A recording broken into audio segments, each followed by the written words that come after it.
is it you pray for? Greetings, salutations, and welcome to the 41st episode of Abyssal Musings. My name is Samuel the Infamous. With me are my co-hosts Lawrence Knight Salutation and greetings. and Know Me Without You. How's it going?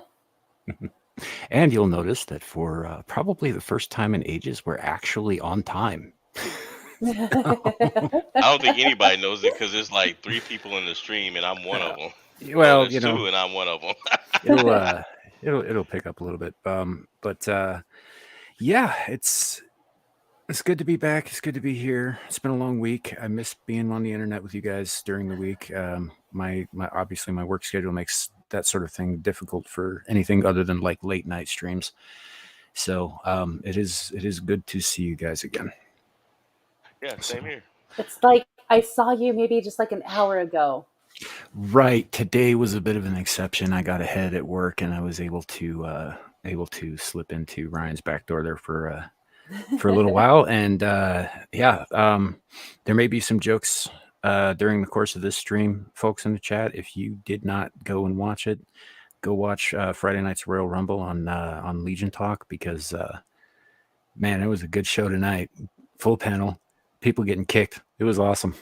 Laughs all around. So looking at who's in chat right now, I think Kohai is able to be with us as much as she's able to. So we appreciate that. Thank you for being here. And then we also have Larry, who is on panel, so I'm going to ignore that. And Clue, good to see you, buddy. Good to see you. Clue. Are you done with the spicy? Yeah, I'm done with the spicy. I recovered very well with the spicy. I think you missed it, Sam. I was eating dinner, and then I took a huge bite into my dish. I was listening on the way home. It was really funny. It was glorious, and I managed to get Ryan to stick the tongue out before you could react. Yeah, it was bad. It was fantastic. No, when I dipped out, I just had to get off comms and all that stuff. I could still listen and everything. So that's why you probably saw some of my replies and stuff in chat and all that. Because I like to participate, but yeah, it's a bit of a hike from there to here. So, you may have noticed that my microphone sounds much clearer here. It does. Yeah, that's because I don't take this one with me to work. It's quite a bit more expensive than the headset. So Behemoth, glad to see you here for the late show. We are also old. But speak for yourself. no, he's not, dude. You're older than me. Shut up. Well, I'm not old though. Yeah. Hey, it's that's a good thing sometimes. I think sometimes she deserves a good laugh here and there. So yeah, so we just like Nomi was saying, we just got off a stream on Ryan's channel. Horror Amarada was there. Magitech Mags was there. Tom from the Rogue Attraction. I think R2 the Icky was there for a little while. I mean, it was a pretty great stream. Some other people popping in and out, and then Shadow came on and opened his mouth, and a bunch of people ran away. Yep, how it usually goes. Oh, come on, he wasn't bad. I mean, no. He didn't get much of a chance to say anything with certain people with a certain person telling him to shut up constantly. But we all jumped on him once. He was like, but when he had to open his mouth, he's like, "Oh yeah, all dogs go to heaven," and I remember watching those movies. Like, you didn't experience the emotional trauma that we went through as kids. He's like, "Yeah, I watched it." It's like, no, shit, Shadow. That's why I said what I said. He's got this idea of himself as being this edgy tough guy, which is fine. He's a cool kid, and Clue, you're right. He's a cool kid. Cool, he is. Yeah, he but is. He has this idea in his head of how tough he is, and all this stuff, and he's right about a lot of current stuff, but he doesn't understand a lot of things, like the fact that us Gen Xers, the reason we are the way we are is how we were raised and what we watched. There's no way he can understand it though. Yeah. It's kind of unfair to to slap him down with that. It So is and it isn't. If you were to take, like, say, like I mentioned, The Last Unicorn in chat, if you took that and you put that up against, I don't know, anything Pixar's put out in the last 5 years, Yeah. right? Can't compare it. Trust me, there is. No, you I can't. mean, he'll see the difference. He'll be like, "Holy shit, these guys watched some dark stuff back in." Yeah. You know? Well, I Yeah. mean, look, in his defense, he did watch all 4 seasons of Fraggle Rock. I mean, yeah. You know, But that's Fraggle Rock. There's nothing dark in there.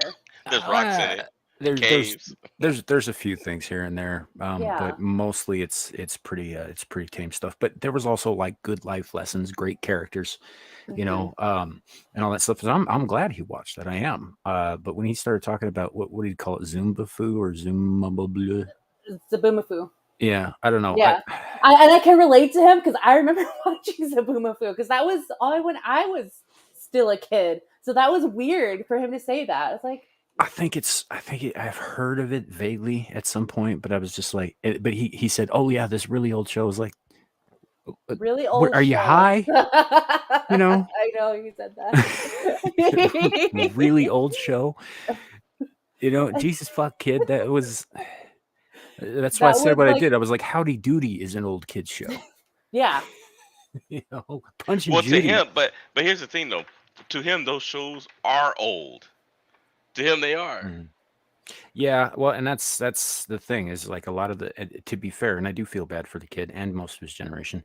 Almost everything that's been made since he was born has been of lesser quality at the very least. Mhm. Oh, you're definitely right about that. Especially the Saturday morning cartoons. I mean, Do they I even don't do know those if they're anymore? around. I'm talking the 19 like the I would say the late 80s going into Wookie. the early 90s. I mean, those cartoons were great. Yeah. So, you know, I don't know. I mean, I remember when Nickelodeon was wholesome. Why do you talk Mhm. about me behind your back, Shadow? We're not talking crap about you. We can't even see your back. I mean, to be fair, with the avatar and all, the back from the Are front's you pretty wanting to fight? indistinguishable. Stick your head up. This fool. Oh, that's Kori saying that. I'm thinking Shadow said that. No, You know what, no. Demon Memer, you bring it. Honestly, kid, you know, number one, you know how it goes. We will mock and deride, but it's all in good fun. But for the most part, if you had, I don't know how much of the conversation you actually caught. Most I of was it, we were just defending talking you. about differences in age, you know, and that like the what is it called again, Nomi? Zaboomafoo. Zaboomafoo. Yeah. That is the weirdest fucking thing to say. It's not an old show, kid. I'm sorry, it's not. You're not, just Shadow. really young. Yeah. You are young, Shadow. And there's nothing wrong with that. It's like I said to them. Right. To you, these shows are old because a lot of them you weren't even born yet. Right. But I mean, like Larry, you're only a few years older than I am, so you probably remember when Nickelodeon was having things like David the Gnome on. Yeah, I also remember when they had that guy. Wow. Okay. Well, I'm not going to talk about that. Right. But that was Mr. Schneider. Yeah, that was later though. You know, Yeah. I'm talking Well, no, about he was around. He was around in the 80s, wasn't he? late He started 80s. working there like the late 80s. Late 80s, yeah. No, when I'm talking like David the Gnome was on air in like 83. Oh, You know, it was back when Nickelodeon was actually a wholesome channel. David the Gnome's actually a very wholesome show. You know, and all that. I mean, life lessons and all that stuff. It's got a very Christian angle to it, which is interesting because it's about a gnome. But you know, Yeah. but yeah, it's just it's there was a time, and like I remember watching that as a kid. I remember watching things like Unico, you know, as a kid. Which, by the way, you want dark, watch Unico and the Isle of Magic. That is fucked up, but you know, but yeah, no, and Shadow. So we were just talking about how like the things that you guys are watching now have their own kind of special darkness, but it's not in the same, you know, like Grimm Brothers sort of necessary for life lessons way that the stuff that we watched had some darkness to it. You know, it's a different kind of darkness. And because of that, I think, you know, a lot of Gen Xers and early millennials, we grew up with this kind of cavalier attitude, that and the fact that we weren't allowed inside while the sun was up. you know, Yeah. we had to go make our own fun and all that stuff. We were raised very differently than you guys were, but we were also raised very differently than boomers were. Hmm. You know, so I mean, there's a reason that we're the don't give a fuck generation. You know, we were all about risk taking because we were bored. You Yeah. know, so Yeah. yeah. Yeah, Behemoth, that's absolutely right. We did have the best of a lot of stuff. I mean, music, there's some things I might disagree with you on that, but I think we've talked music before, but Mhm. you know, I think some of the best stuff has come out more recently, but some of the really great stuff came out well before our time too. So, yep, Saturday morning. Yep, same here, Clue. I was at my friend's house, and I mean, we were gone. Hmm. Like our parents they didn't have to tell us. We were like, bye. Yeah. And that back then, it was safer. You could walk a mile or two from your house, down the street or whatnot, and you didn't have to worry. You just stayed out on the main street where where cars were driving by, so that 'cause what nobody was gonna just straight up snatch you, off a main street. Hmm. Yeah, most of But the time people today, left their doors open or unlocked, and Hmm. yeah, and Come you as you could. go, leave as you Excuse me. want. Yeah. Yeah. Yeah, you could. There was somebody I was listening to somebody the other day. Maybe it was I think it was a podcast I was listening to this morning where somebody was talking about, uh, you guys drank out of hoses when you were a kid. Didn't they have yep, sinks? And it was like, no, there were sinks, but you don't understand. The reason you drank out of your neighbor's hoses was because you weren't allowed back inside until the nope, sun went down. Yep. yep, That was the water you had available to you. Yeah. yep. And your Or parents. we Go were ahead. just lazy. Like, we don't want to run inside because it's all the way over there. So let's just drink water from the faucet right Yep. here. Yeah. Yep. The Yeah. water, the hose that came off of the faucet on the side of the house was your best friend as a child. Yep. Because you could use it to obviously, to stay hydrated. The water was cleaner then, so you could just drink right out of it. Um, but also, you used it to fill up water balloons and water guns, to make mud pits, to do all kinds of stuff. You hook up sprinklers to them. The slip and slide came a little later in my childhood, but it was a thing then. And I mean, the hose was the best friend of the child in the 80s. Yeah, yeah, Hmm. it was. Shadow, yes, I know it happened, but not nowhere near the rates that it happens today. It was way safer back when I was a kid to walk down the street, to walk down a main street. That way, Mhm. wasn't even a thought of somebody just pulling over and snatching you. And if Hmm. they did, see, everybody in your neighborhood knew each other. Yep, Everybody knew each other. If they did, they and it would was never someone make in it the out of that neighborhood, neighborhood. if it was someone in the neighborhood, everybody knew who the hell it was, and they'd Yep, they'd come forward. everybody. And if not, they would band together and they would go get that kid. So no, it was actually safer then.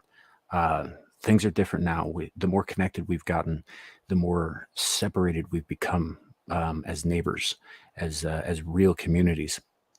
And so yeah, like things happen like next door, and you'll never hear about it these days. Time was that was different. You Yep. know, see this right here. This is part of the problem with today. Everybody needs to see stats. They need to see, evidence. They never take the word for any of it. And I understand that, yes, sometimes people make shit up. The fact is this isn't the case of like, oh, I heard this on the internet somewhere, kid. We were there. You know. This was our entertainment as kids. Yeah. So, and it's fine. Like I don't have stats ready for you. I can just tell you about my experience. There was a time when an anecdotal experience was enough. Hmm. We're not all experts. No one is. I mean, I know there are people who say that they're experts and whatever. That's not the point. But it just we're just having a conversation here. So, what? Stop. I don't look bored. Hi, Ryan. Brian, would you Oh, like to join us? don't be gay. Hey, Why is Richard. everybody saying Richard L? I've just been giving him shit about that. And mostly I've been doing it over on the Vets Talking channel. I'll like super chat Adam over on that channel with something like, yeah, you're late and Ryan's gay. It's just I'm just giving him shit. He knows. He knows that. Oh, okay. Yeah. No, I mean, no worries, no worries. It's just, like it is something that we're all so used to hearing. It's just like, oh, well, what's your source? And I was like, well, my source is my fucking memory. I was there. But Yeah. to be fair, my memory's not great, but Larry's is a lot better than mine is, and he's corroborating it. So, I mean, you know. Yeah, So, I but mean, I'm assuming y'all had bikes too growing up. Like I was raised on a oh yeah, farm. my Yeah. dad built my bike out of spare parts when I was a kid. See, that needs to be taught in schools. Building your Mhm. own bike, building your own It shit. used to be. We had a wood shop. You had all kinds of stuff. Mechanics classes. They took all of that out Hmm. and replaced it with brainwashing. Yeah. I learned how Indeed. to balance a checkbook when I was in sixth grade. Learned from my teacher how to balance a checkbook. Yeah, I know. People need to learn how to do that. He's I forgot Ryan is on Ballbusters right now, so Oh, he's he's he's in our chat while while the Renaissance nerd and Dermy are going off at Arguing. each other on the same so panel that Ryan, he's currently on. are you saying you're bored? No, what's funny about that is so yeah, Clue, me too. Mine got stolen by inter county bike thieves, but you Mine did too. um what's funny about that is that so a couple weeks ago, Devil Made Me Do It had one of his Sunday Get Ranked shows, um, and the topic was anime, and they were rating them like from S tier to D or whatever it is, and Dermy disagreed with all of it, so he made Devil Made Me Do It come on to his midnight. Like 3 o'clock in the fucking morning stream to redo the entire thing, just the two of them. And so the other night, Monday night, there was Adam, the Renaissance nerd, was holding his Mellow Monday show, and he heard about that because Devil was on there. So they pulled up that stream and went through it bit by bit. And Adam was just like, "I disagree with this. I don't disagree with that." And all that. He's like, "I can't believe I'm agreeing with Dermy." And he's like, "Well, I'm going to kick his ass over this on Friday night." And so that basically is what led up to this. There were several streams that led up to this confrontation. Hmm. So, well, hello there, sir. Make sure you leave a like because, Oh, okay. yeah, it's better than a lick, I guess. I don't know. I don't know where I was going with that. Okay. Somebody tell me to shut the hell up. Shut up. All right. We were talking about childhood, upbringing, cartoons, bikes, and here you are with Ryan's tongue that you fantasize. Well, fetishize, I think, is a better word for it. But yeah. Well, fantasize works too. Fantasizing about fetishizing it. Yep, kid. Appreciate it. Appreciate it much. Thank you so much. All right. So Larry, what is on the agenda for tonight? So tonight, guys, we may have a few special guests come on tonight. Um, so we might have a couple of surprises for you guys. We'll see. Um, Tonight we have a special announcement, of course, brought on by you, Sam, Oh and yes. then we've got a great topic for this week that Nomi brought up. And I'm sure you guys have been hearing about what's going on with Jonah Hill. I have intentionally, from the first time I heard about it, I wanted to have this discussion without knowing everything. So since I first saw the headline, I've taken notes. I've copied articles, but I've read nothing yet. I wanted to have my raw emotion while we talk about this. Also, we have a movie review tonight, just like we did last week, guys. This is one of the things that we're incorporating. Tonight's movie review will be on a classic Hi, called Josh. Jaws. Right? Mm-hmm. Jaws, as you guys know, it was made in 1976. That's when it came out, which means it was probably made a year or two prior to that. But that movie was is very influential in a lot of shark movies that you see today. It all started with Jaws, you know. And then we've got some infamous news breaks. There's some, I don't know what the hell's going on in Vegas. I don't know what was going on, what was in the water this past week. I know they having a heat wave that's going on and it's getting ready to hit them. But we've got that. Also, I found a nice article that Nomi might appreciate, and a few other things that we could take a look at. Um, but yeah, just this week has been it's been pretty strange. Just people, getting in fights with cops and sweet. I don't know. It's just the water is, I don't, something's going on. They were drinking water from Fraggle Rock or something. I don't know. No, that's good water. That is true. Yeah. Well, if they were drinking bad water, then the good water is going to clear them. It's going to make their body go haywire. So either Right. they were on something or they were coming off of it, and their body is pissed off because they're coming off of it. It'll clean them out real good. Oh Mhm. yeah. But understand this, guys. When I say infamous news break, be advised. Some of the video clips that came out, and they are public, but viewer discretion is advised. I'll just leave it at that. Right. Anyway, so go ahead, Samuel. I know that we agreed that um, considering what happened this week and how important it is, I don't see any other way to start this off other than the announcement that you have. All right. Well, first of all, I got to apologize. I'll fix it during the course of the stream. I meant to put the link to this particular channel in the description. I will do so. I'll make sure it's in there before we're done and over with tonight. Some of you might remember last, I believe it was November, a little channel called Crack in the Box. A kid named Captain Kori and his mom, Pixie, were running a channel, and they were trying to get up to 200K because that's all he wanted was that silver play button. Kid was in hospice, and I say the word "was" because Captain Kori passed away Sunday night. I mean, by now, of course, this is all over the place. It's out there. I'm sure some of you have heard about it. So yeah, I mean, sad news, but if you go and you watch his content, the kid was in good spirits the whole time. At least on camera he was. And he was. I would say just go watch his content. It's probably the best thing we could possibly do for them. I'm going to read this off here. Their channel manager put this post up shortly afterwards.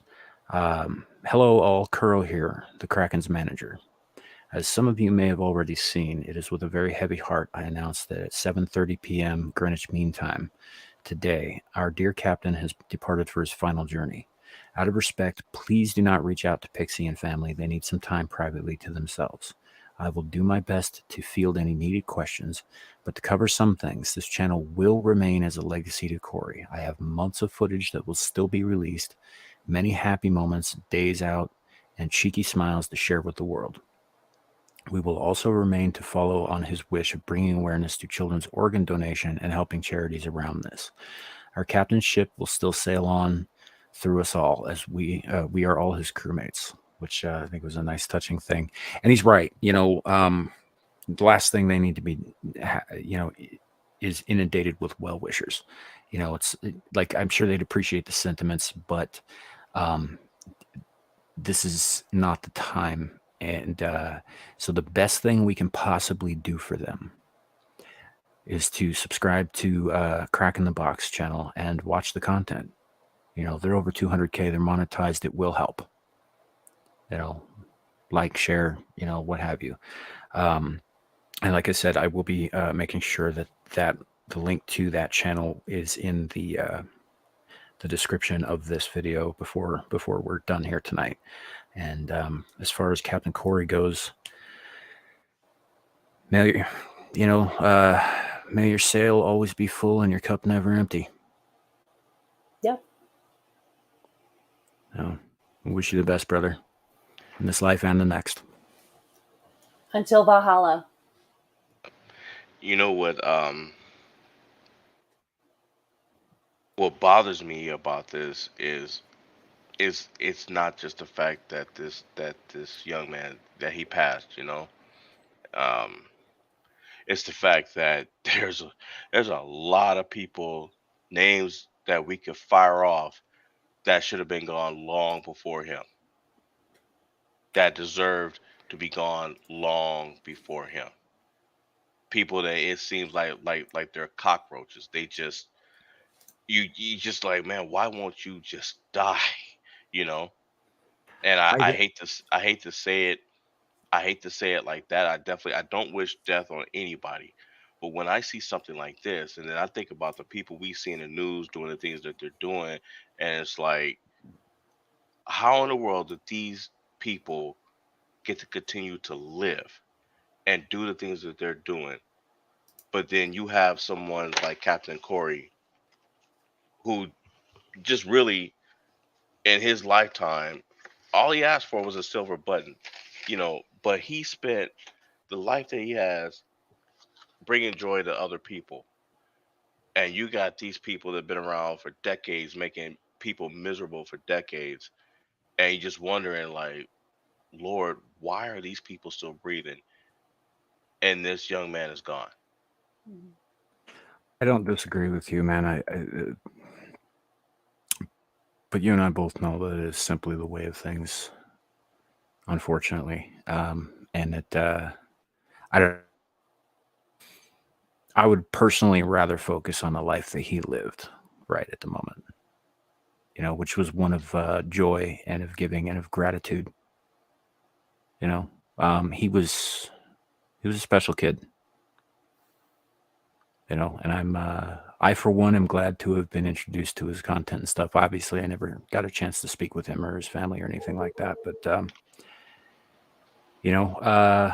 you can just tell. I mean, you watch his content. He was always excited about things, always grateful for things. He had fun. He was he could be a bit of a smart aleck sometimes, but in a good way. And he was upbeat. I think that his attitude was the only reason that anybody was able to deal with the fact that he was going to be leaving soon. He was a strong kid, and wherever he is now, I'm sure he's lifting spirits there as well.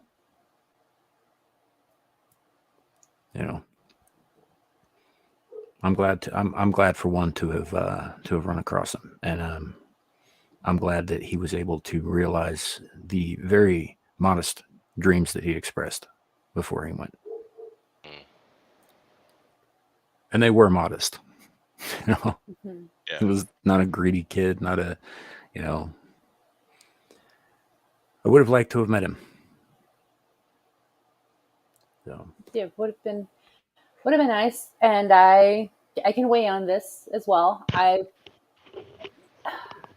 had a little girl that I used to babysit. She passed away last Friday. Her services are this weekend, so it weighs on you. It really does. For Captain Kori to just want to make content and bring a smile to anyone's face, because that's who he is as a person. Same as this little girl that I babysat. From the beginning, we kind of knew she had something going on, and then it was developed. Like, we found out what was making her sick. Unfortunately, it was something that it was inoperable. She went through multiple doctors, multiple hospitals, and high profile hospitals, saying that there's no chance. It's not that it's too risky. It's just not possible to do whatever doctors need to do. She was never told that, but she knew. Somehow she knew, but she still lived her life to the fullest. And same as Captain Kori, living their life, even though we knew it wasn't enough time to have with them.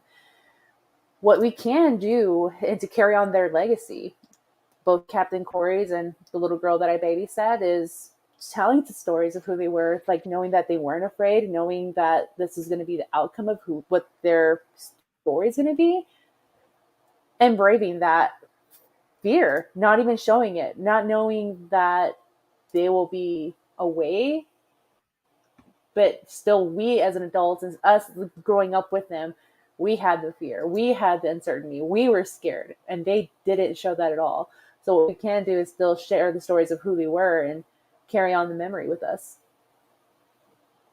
absolutely. And I don't. I know a lot of times situations like this, particularly concerning a child, can be not to be too callous about it, but a bit of a downer and all that. But I don't look at it like this. I see that he enriched not only the lives of his family and his friends, but hundreds of thousands of people across the world. Just by being who he was. Mhm. That's amazing, and it's something we should all be so lucky if we're able to do. I would.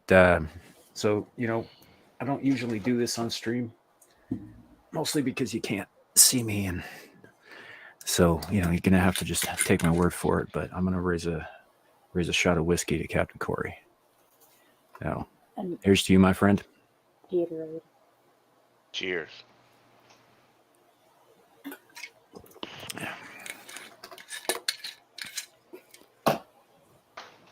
All right. And the description has been updated, as well as I put the link in the chat. And Shadow, if you're with us for a while, if you wouldn't mind reposting that from time to time. Yeah, absolutely.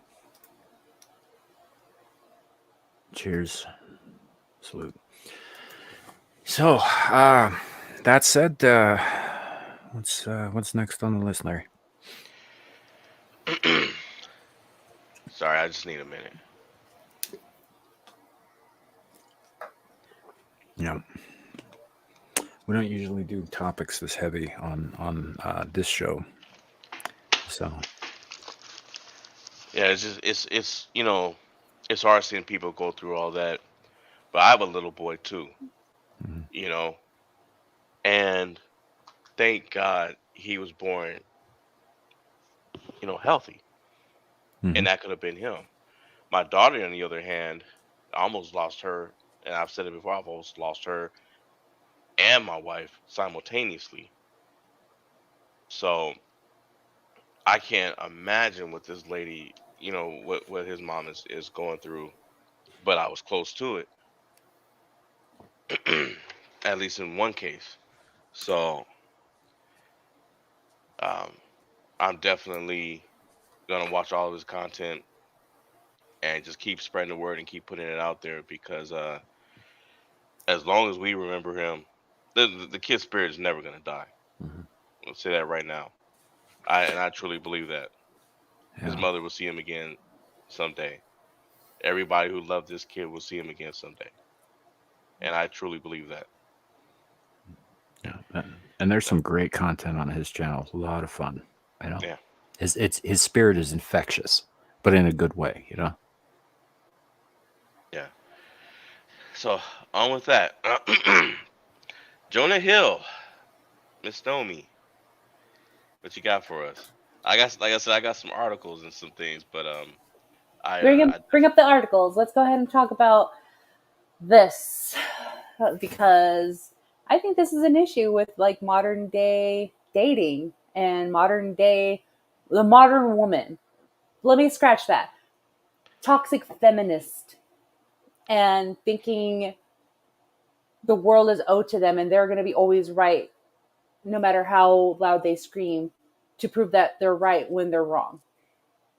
all right, and I'm pretty sure this probably isn't even all the articles because first I heard that they were false allegations, and then all of a sudden I started seeing some other stuff. So I'm pretty sure what I pulled isn't everything. um, so for example, I've got Jonah Hill seen for the first time since his ex Sarah Brady released alleged misogynistic text from the star and accused him of emotional abuse, which is what you and I discussed when you wanted to bring this up. And Mm-hmm. then, yep, releases new text. Then she releases new text, claims he was sexting her just before his new romance. And then another one saying from someone else saying Alexa Nicholas saying that Jonah Hill slammed her against the door and shoved his tongue down her throat when she was 16. So now all of a sudden, he's sexually assaulting a minor on top of that. So all Mm-hmm. now all this stuff is starting to come out. But let's start with Start with the first article.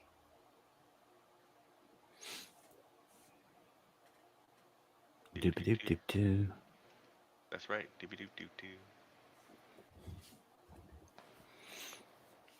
So there we go.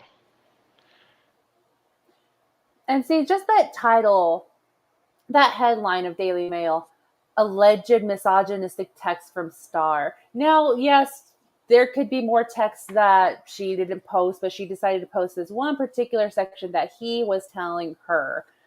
So clearly, we don't have the full details about it. But what he sent to her, what the viral text message that happened last week, it didn't seem misogynistic to me and was healthy, respectful boundaries.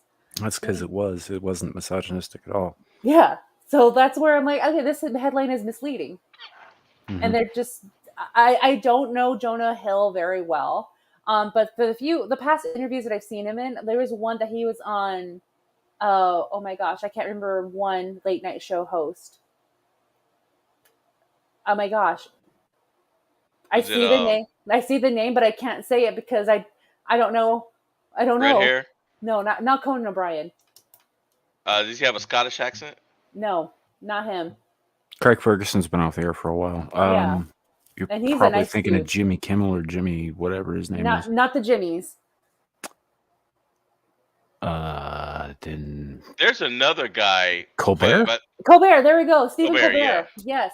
It was that interview with Stephen Colbert where uh they introduced Jonah and Jonah comes down, he sits in the chair, and then Stephen says, like, oh yeah, you're looking like less fat, or like you're looking like heavier than ever. And Jonah got offended. He's like, I'm doing my best to lose weight. So the first thing you say is like, I'm looking heavier. So yeah, like he's been overweight his whole life. And I will praise anyone if they're trying to better themselves, better their health for themselves. And for Hollywood and Stephen Colbert to like mock him to even try. And that's what's wrong with society, especially Hollywood. Anything that Hollywood is producing is going to be toxic. They're going to do anything to tear you down. So that's why I'm like a fan of Jonah, because he'll call out the little bullshit like that. Like, I'm trying to do my best for my life, like trying to make myself better, and you're going to mock me for it. And then here comes ex-girlfriend. Like, oh yeah, he was mentally and emotionally abusive. When you read it, like it's very healthy of him to say that, because I didn't do a lot of dating myself, but I've definitely had my hand at guys who just only had one thing, knew where I stand with that, and I walked away, never got the closure from them. But Jonah, like this is a good way of giving that that ex-girlfriend closure. Plain and simple. If you need surfing with men, boundaryless, inappropriate friendships with men, to model, to post pictures of yourself in a bathing suit, to post sexual pictures, friends with women who are unstable places, and from your wild recent past beyond getting a lunch or a coffee or something respectful, I am not the right partner for you. That is very true. I've had some friends who were wild, and I'm not a wild person, but once I saw them, how they behaved and how they act in public with other men or just in general, I walked away, because I don't need that in my life. But clearly this woman thrived on that type of friendships, lifestyle, whatever you can say.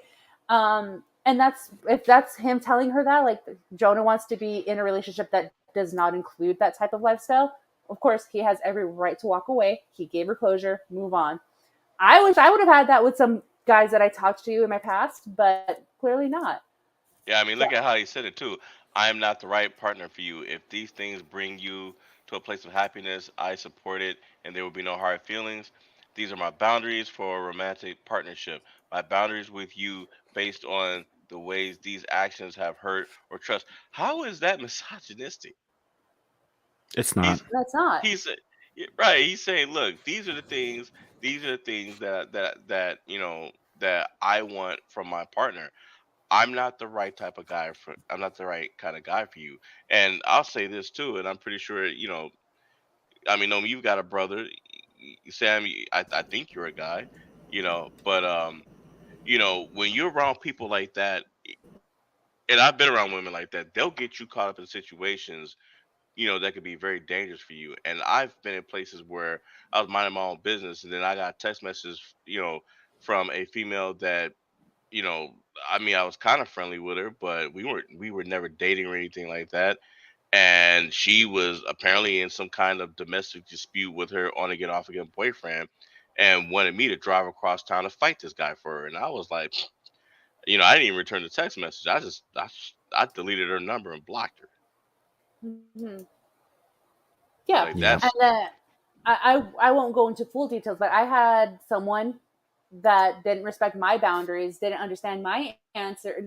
I wouldn't say understood my answers, didn't take my answers, which were always no, but still crossed that line every boundary that I set out. I blocked that Mhm. person. That person has no right to be involved in my life and what I do, any of my socials. Any of my socials, anything that I post, people tend to forget.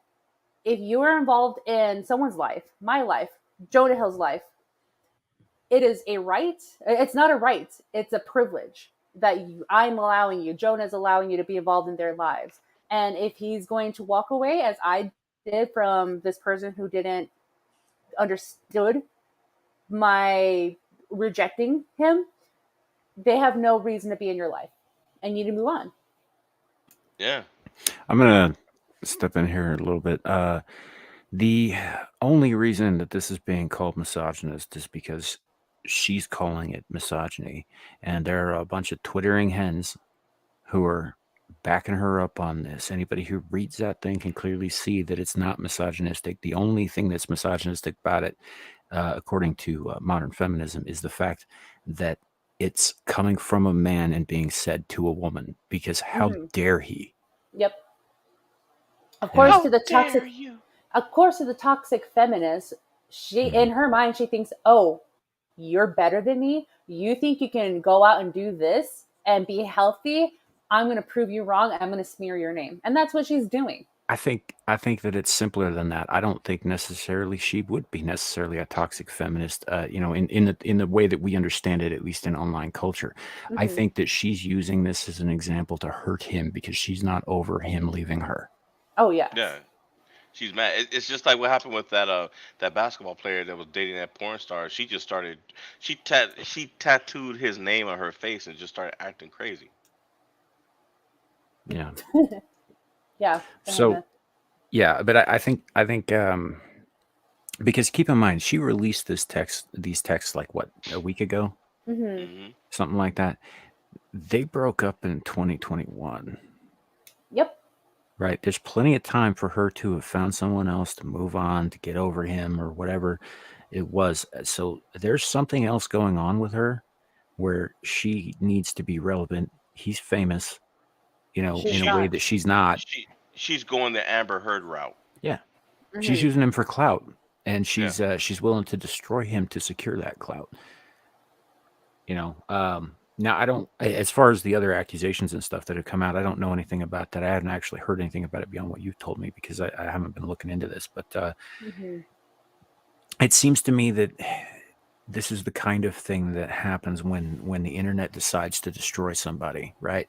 First, Hmm. somebody says a thing that, oh, they said this thing that I didn't like and it really hurt me and all that stuff.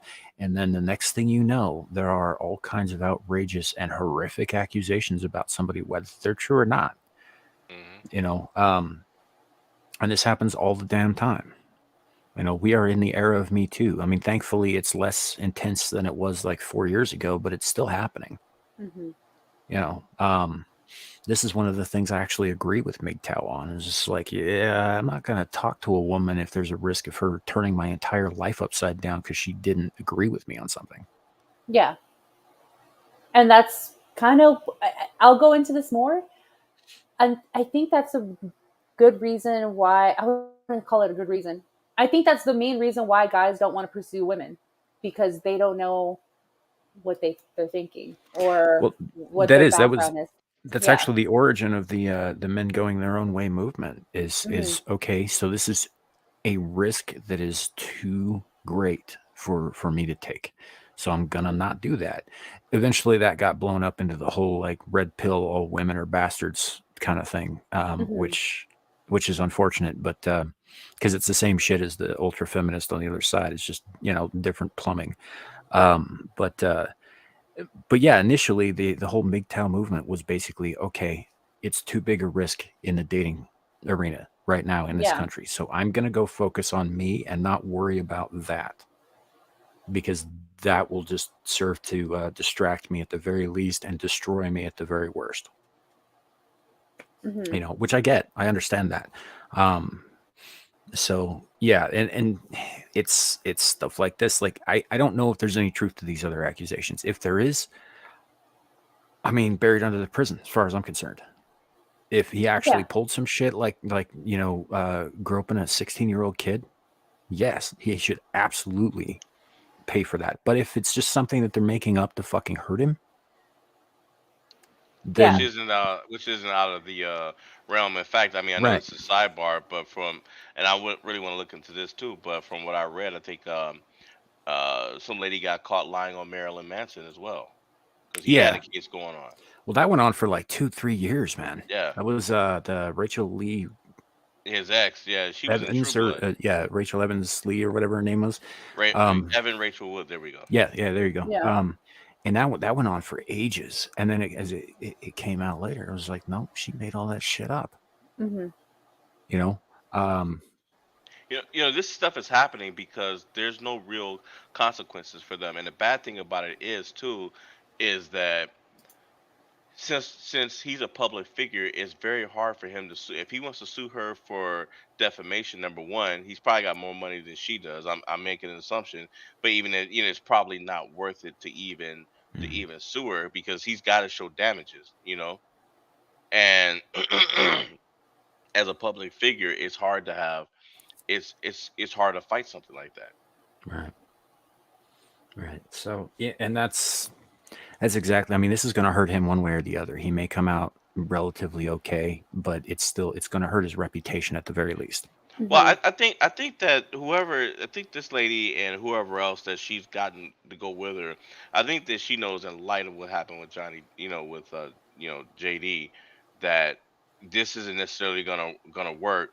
But you know, if they bring in him doing something to a 16-year-old, that's a whole different story. Now, even now, if that didn't in fact happen, now here's another question: Did he know that the girl was 16? Did she look like she was 16? You know, was she somewhere when she met was she somewhere that she shouldn't have been? Was she somewhere with a fake ID? I see where you're going with that, and that is entirely possible. And if so, like she would have put herself in that situation, but at the risk of sounding like a dumbass here, I mean, I've been checking ID since I was 18 years old, man. I always check, you know, and if I don't feel right about the ID, or if I'm not sure, I'll walk the fuck away, and that's on him. You know, so if there was anything that went on with the 16-year-old, and here's the sick thing, is that people are going to believe it right off the bat. They're going to believe it, A, because it's a woman saying the thing about the man, and B, because the company that Jonah Hill used to keep has been involved in some really shady sex shit. Mhm. You know, I mean, he used to hang out with James Franco all the damn time. Even Seth Rogen has distanced himself from James Franco, and Seth Rogen's a giant piece of crap. Yep. And that speaks You know? volumes. Yeah. Yeah. So, you know, like, and I don't know if he knew anything about that, or he had anything to do with that, or anything of the kind. From what I understand, Franco wasn't that fucking subtle or secretive about any of it. But, you know, it is plausible that Jonah Hill may have found himself in a situation where something like that could occur, given who he used to hang out with, and given who he used to make a lot of movies with. Yep. Yeah. You know, The crappy thing is, like, history will follow you, but if you're trying to make yourself better, like, and people are just still digging up that grave that you buried, people are still going to use that against you. right. And even if he's completely innocent, if nothing happened, he didn't know anything about anything that was going on, he was never in that situation, the fact that he was associated with someone like James Franco at one time is going to cast doubt in a lot of people's eyes. They're going to be like, well, though it's believable that you could have been in this situation. And the problem with that is that the court of public opinion doesn't wait for proof. Yep. So even if it comes out that, that nothing actually occurred, that he was being falsely accused and all that stuff, by that time, the damage to his reputation will already have been done. Mm-hmm. So, it is what it is. Hello, Lou. Welcome in. Yeah, they will probably settle, and his record is now tarnished by hearsay. Yep. The Holly weirdo environment is filled with sickos that hang around. That's true. And I don't know Jonah Hill from Adam. I've never met the guy. I've watched a bunch of his movies. He's pretty funny on screen most of the time. So in my mind, it's possible that these accusations happened, but I also try not to jump to conclusions about a person without evidence. So, because I think it's also possible that he's being falsely accused. Mm-hmm. And unfortunately these days it seems to be more common than not, and that makes me feel bad for women who really, who are really experiencing things, because that puts more of the scrutiny on them, to prove that they have been sexually assaulted, or abused, or something else of that nature. So right. And Ozzy, yeah, this is the sort of thing used to be like, you find out years later this kind of thing seems to have been very, very common, especially like you're talking rock stars here. And that's entirely possible. I know some of those guys have been sent up for it. Some of those guys were they did prove that they were doing some stuff. Some other guys, there's just rumors, So I don't know. I believe in, innocent until proven guilty, though. So just because he's accused of a thing doesn't necessarily mean that the thing actually happened. And if it just comes out that it did, I'll be the first one to say, yeah, bury him under the fucking prison. Yeah. Yeah, because there are men who won't respect boundaries, who don't have healthy boundaries, and there's something in men. There are some. I'm not saying all men are like that. That find it fun to abuse women mentally, emotionally, physically, and then of course girls go into suffering. I don't know what to do. I don't know how to get out. Yes, domestic violence is a real thing. I know several people of them.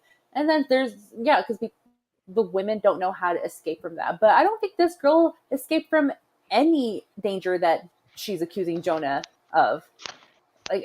This also came out right when his current girlfriend had a baby with Jonah. So she's doing it because I don't know, out of spite, out of jealousy, or knowing that she can't move on from Jonah, or she can't do better than Jonah. So yeah. Clue's saying Amira, calm down. She's on a phone call over on the live stream. Yeah. I don't know. She's gonna do what she's gonna do. I think I don't know. I want to wait and find out if there's any real proof to anything. Because I don't believe in condemning a man if he's innocent, and I think that that assumption, that basic assumption of our justice system that falls through the cracks so many times, that innocent until proven guilty, I think that's something that we need to uphold, as citizens, as members of the court of public opinion, because without that, people's lives are destroyed forever. Whether it's good for them or not. Who's telling me what to do? Is that Clue? Yeah. Clue, go to the naughty corner. Oh yeah, this isn't my channel. Go ahead. No, go ahead. Hey, we don't have a naughty corner. Richard L was in the chat. Send him to the naughty corner too. Well, Larry says I'm unfair about the corner, so I'm trying to be more fair here. And I think Clue, you had it coming, so it's your turn. It was a quick call. It's not like you guys could hear me. Relax. It's just a quick phone call. Some business, some mafioso business right now, Okay, sorry about that, guys. Yeah. Well, since you're here, let's get your thoughts on what just happened to Jonah Hill. He's the new Johnny Depp. I honestly don't know the situation. That's why I'm listening to all of you, and I don't like to comment on things that I don't know about because I don't like to speak out of my R's. So I will wait until you guys speak about something that I'm in the know. No, fair enough. Yeah, it's just one of those things. Like, it looks at the moment like a bitter ex-girlfriend is trying to bring down a man. Which, I mean, I don't know that I buy that she's a bitter ex-girlfriend either. I think that this is one of those, like, I'm falling out of relevance kind of things. So I'm gonna bring up some old shit and see if that gets my name in the fucking news again. And lo and fucking behold, here we are paying attention to it. Yep. Does it Called really clout. look like I was cursing out someone, Clue? I was not cursing out anyone. That's not ladylike. I don't She was do making things an like offer they couldn't refuse. Correct. There you go. But I don't have to curse out anyone. That's not my style. I'm a lady in all sense of the words. I don't need to do that. Look at this. Look at what she said. If I could have one wish for him, it would be that he is surrounded by feminist men who can hold him accountable to grow in the ways he has expressed he wants to. I think fame can put people in an echo chamber of viewpoints, which can enable emotionally abusive behavior. All right. First thing I would push back against is that feminist men bullshit. Yep. There's no such thing as a truly feminist male. They do not exist. Only weak males and predators. And sometimes they're both. I'm not a predator. I'm Are not a you a weak male male. feminist? Hell no. Then, yeah, that's what I'm saying. It's like there's no such thing as a male feminist. Hmm. Only There's only predators and simps. only Yeah. predators and simps, and sometimes they're both, but most, I hope my ex has a daughter. Maybe she'll turn him into a real feminist. No, that'll just be a father protecting his daughter.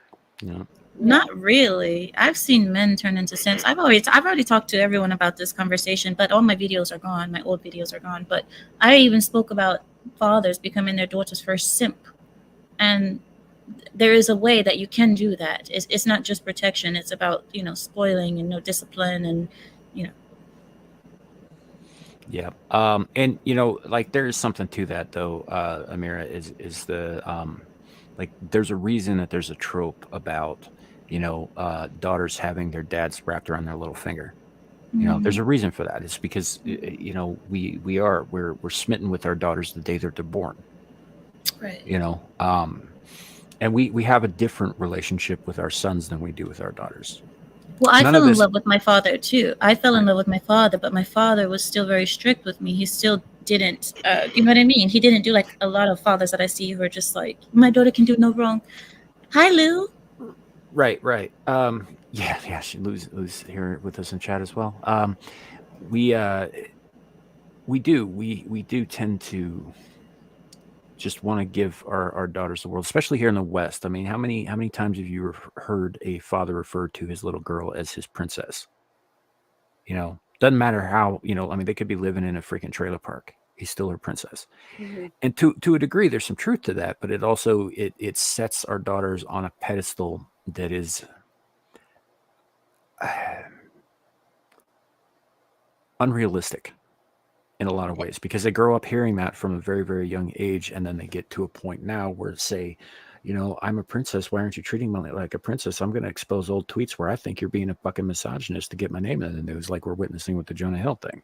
I would bet Well- dollars to donuts if she has a relationship with her father, it was that kind of relationship, at least early on. I think this seems to me like she was growing up around a toxic mother more than the father. I don't know. I could be wrong, but it seems like she's picked up a lot of those toxic femininity traits, and those you see typically are passed down from the mother.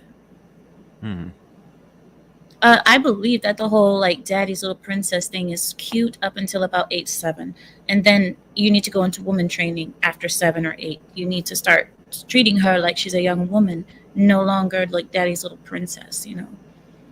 But, Yeah, I think there's. I don't know that I mean, obviously, you and I come from different cultures as well. And so I think that there's probably a middle ground where it's not like straight up simpery, but it's also not like, um, hardcore, because I have daughters. I love my daughters very much. I don't give them everything that they want. I don't use words like princess. I never have. I use nicknames that are unique to them, but they're not like, oh, you're royalty, or Your such and Highness, such a you're the thing. Yeah. queen. Yeah. You know, but Well, my you know, father was forced to call me princess because that's my name. My yeah, name is royalty. right. See, and that's an issue. Get Samuel, go to the naughty corner. Samuel, go to This the is naughty. my show. You know what? Listen, Prorated to Gary. prorated to tomorrow night, or when your show Yeah, comes yeah, out. yeah. I'm Yeah. gonna save it. I'm gonna save it for tomorrow. So, but it is a thing with fathers, especially in the West. We do we can't. I think even not so much in the West. There's a biological component to that, um, where we hold our children for the first time, but especially our daughters. Our sons we're raising to replace us. Right. And so there is a different dynamic there.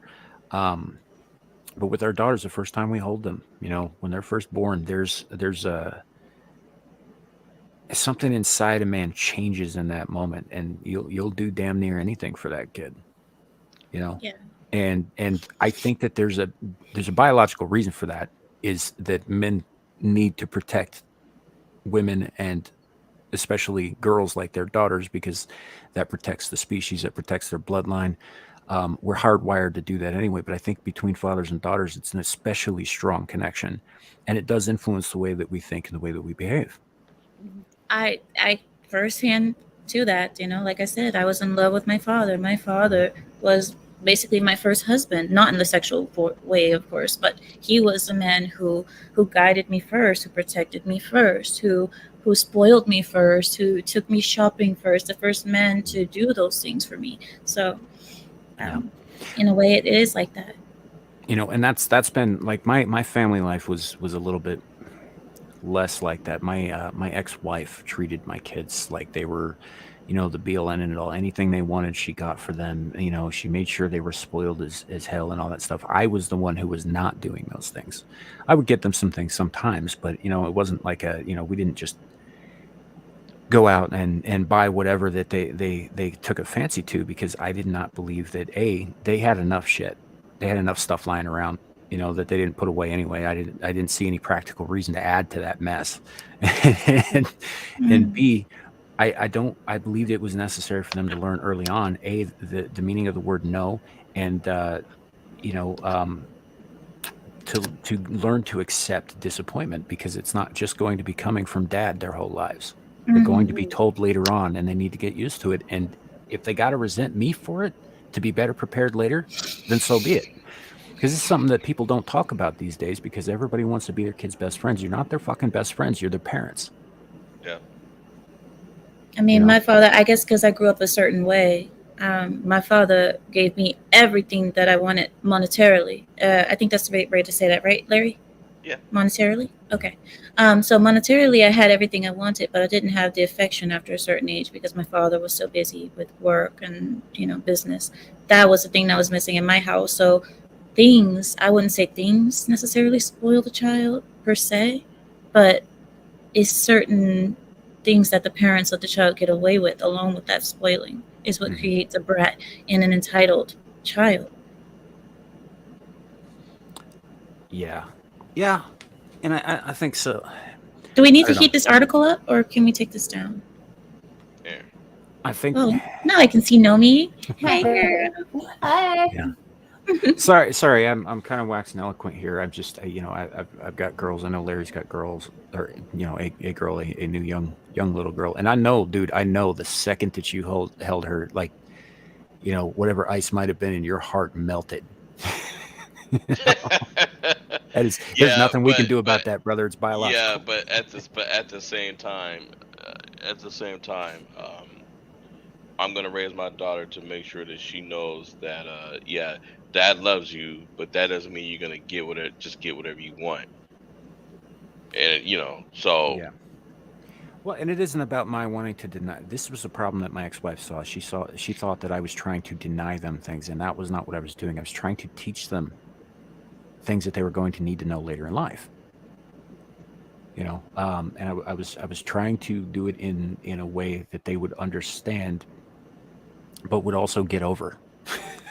And all that, because I know there's a lot of people out there who have fathers who really fucked them up. I was trying not to be one of those fathers. Hard as I could, because hell, I think didn't most even fathers know do mine. try to not do that, Samuel. But I think accidents happen because humans are humans and humans will human. And I think that most parents aren't trying to F their kids up. It's just a kid can get, the most perfect parents, yeah? The parents who sacrificed their whole life for their children. They did everything possible to make sure that they had the life that they didn't. And then the child grows up and turns around and says, you gave me everything, Dad. Like, you wouldn't even let me be independent. This is the reason why I am the way I am. Do you understand? Like, even sometimes doing the best things can seem traumatizing to a child. So I believe every child, no matter what you do, is going to find something to say against a parent when they get into adulthood. Well, sure. Probably not even adulthood. There's a rebelling against your parents is a natural thing. It's a rite of passage. Yeah, it's something that all children everywhere, regardless of culture, go through at one point or another. I mean, the results vary depending on culture and age and all that stuff. But every child on Earth goes through this, because the part of the process of growing is separating yourself from your parents. Well, Western kids get grounded. Middle Eastern kids, we get executed or stoned to death or honor killed. But I mean, the punishments can be very varied and different, but yeah, you guys have it a lot easier than us. Well, I mean, my father threw me out on my ass when I was 14, but yeah. So, and that was about 6 months after I met the guy. Yeah, I didn't know him very well. It happens. He was like, "Yep, I want nothing to do with you." Bye. So, like, it isn't easy for everybody, but some people, they do have it relatively easy, and some people's rebellions are relatively tame as well. Mine was more or less I got it into my head that the best way I could tell him to go fuck himself was by destroying myself. As it turns out, that was erroneous thinking and idiotic, but I was also a teenager. What do you want? Teenagers are not smart. Well, there's a story in the Bible about that. In the Bible, there was a story about a man who drank the poison to kill his enemy. He drank poison hoping that his enemy died. Right. So it's kind of what you did. Like, you drink poison hoping that your enemy or the person that you're trying to get revenge on is hurt. Yeah. And the thing is like later I found, I mean, he didn't know me either. He wouldn't have cared. I was going to say, like, that can also go into the fact that Joker loves Batman. And if there's no Batman, Joker is dead. There's nothing for him to live for. So, Who is he without the Batman? Right? How does he define himself without the Batman? Without the hand spanking him for being bad, how does he define himself? Exactly. So I would argue that in some cases, very religious people have that kind of relationship with their God too. I mean, not good people, but but our Joker. No, our Joker. Our Joker's a different guy. Yeah, he's a different guy, and you can never hate our Joker. Yeah, you can. I beg to differ. I can hate almost anyone. That sounds like it's a personal issue. No meat. Go to the naughty corner. No meat. Go. Where's Juju anyway? Yeah. He's not on the Sasquatch stream anymore, so he should be free. You should call him or text him, Samuel.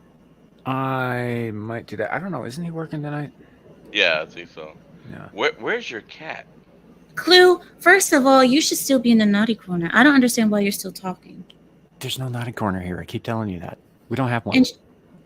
Then what do you have? What do you have for punishment? A dungeon? I mean... You guys are all You guys are all gonna end up in a woodshed on, I on this don't I don't charge. punish my chat. They all need discipline. A lot of them come from my place. They all need discipline. You need to, because if I you tried to don't, tell you last week. You called me a snitch and had they'll them run laughing wild. at me. I told you. Larry, because you can't do that in front of people. You can't. They're gonna pile Yep. on you next time. Shadow's got it right here. I have a Kohai. She will meme the shit out of anybody I ask her to. So That is true. Well, there's your form of punishment. Start with Richard L. oh What? no, What do you have against Richard? Yeah, see, Rich. if you would look at your chats before you come on and how he be cussing me out and picking with me and saying stuff, he knows what he does. He knows what he does, and he does it to get a rise out of me. Samuel, look at this nonsense that you see. I know. Shadow, I'm not punishing you, man. I'm just mocking you. There is a difference. Shadow, It's is not. this You're not a- supposed to learn anything from it. You're just supposed to fucking feel bad about yourself. Yeah, easy, kid. Don't ruffle up your feathers. I was gonna For say, shame. is this foreshadowing, Shadow? Wasn't shaming a form of punishment too? I mean, it is when that's the intent. In this case, I just do it because it's funny. You know, which he doesn't appreciate, and I get that. I have not pulled any of that shit out this stream though, either, kid. So don't make me. What's your main topic tonight, Samuel? Well, we've been covering a couple of different things. There was had a bit of a eulogy for another YouTuber here at the beginning who passed away on Sunday night. And then what else? And then we've been talking about Jonah Hill, and here a little while we'll probably be talking about the movie that is the greatest movie on earth that you deny is the greatest movie on earth, but it is Jaws. Cocaine Bear? Oh. No, I loved Cocaine Bear, but it's not the greatest movie on earth. I'm well aware of how bad that movie is. It's still fun, but I get that. But no, Jaws is the greatest movie ever made. And as a reminder to chat, I'm sure you guys have seen Shadow reposting. This is the link to the Crack in the Box channel, as we discussed earlier. And I won't linger on this too long here, but go ahead and click on that. Go over, watch the content. You know, subscribe if you feel so inclined. That's the best way we can help out that family. And for those who missed it, Captain Kori of Crack in the Box passed away Sunday night, finally in hospice. But that's the link to his channel, and the best way we can do anything for that family right now is to watch their content, because they are monetized. It will help, but don't go bugging the family. Mm-hmm. Yeah. Hey, I've got something to bring up. Hey, Nomi, have you ever heard of a channel called Chaotic Truth? I can't say that I have. Ah, geez, here we go. So I'm watching Chaotic Truth, I think it was Monday. And there's this guy, and it turns out he's a YouTuber with, I think it's like 320 subs. And his name is 777 Radio. So he's been saying a lot of negative things about Muslims. And I believe it's because some of the people that have been attending Chaotic's panel are Muslim. And there's one in particular he doesn't like, named Mr. S. And him and there's this white guy that Mr. S calls he calls him a skinhead. Now Mr. S he's British, and he's Saudi, and I don't know why he got mad at the white guy, but he was calling the white guy a Nazi and a racist, which doesn't make any sense because his son is half black. But 777 Radio managed to piss this guy off so much that he threatened to kill the both of them, and went into great detail as to how he was going to chop their heads off, how he'd hired a private investigator to find out where 777 Radio lives, and said that he would be in America in 2 days, which that 2 days would be yesterday, and that he was personally going to find them and perform neck surgery on the both of them. And I'm like, your channel got booted and just came back up, and this guy is on your channel threatening to delete 2 people. And then somebody else on the panel made a comment, and apparently it's not the first time that Mr. S has done that. And he was so smart enough that while he was making the threats, He turned his camera on. Yeah, he does. I mean, Larry, you probably don't watch it very often, but that's happens pretty much every day on the channel. Like Mr. S is known for being one that threatens death upon everyone before the end of the stream. Is he kind of like that Jeff Dunham, Ahmed, Yeah, the dead terrorist guy? I kill essentially. you. And he makes us Arabs look. He makes Arabs look like people who just bring about death, and it's like that's not what we are.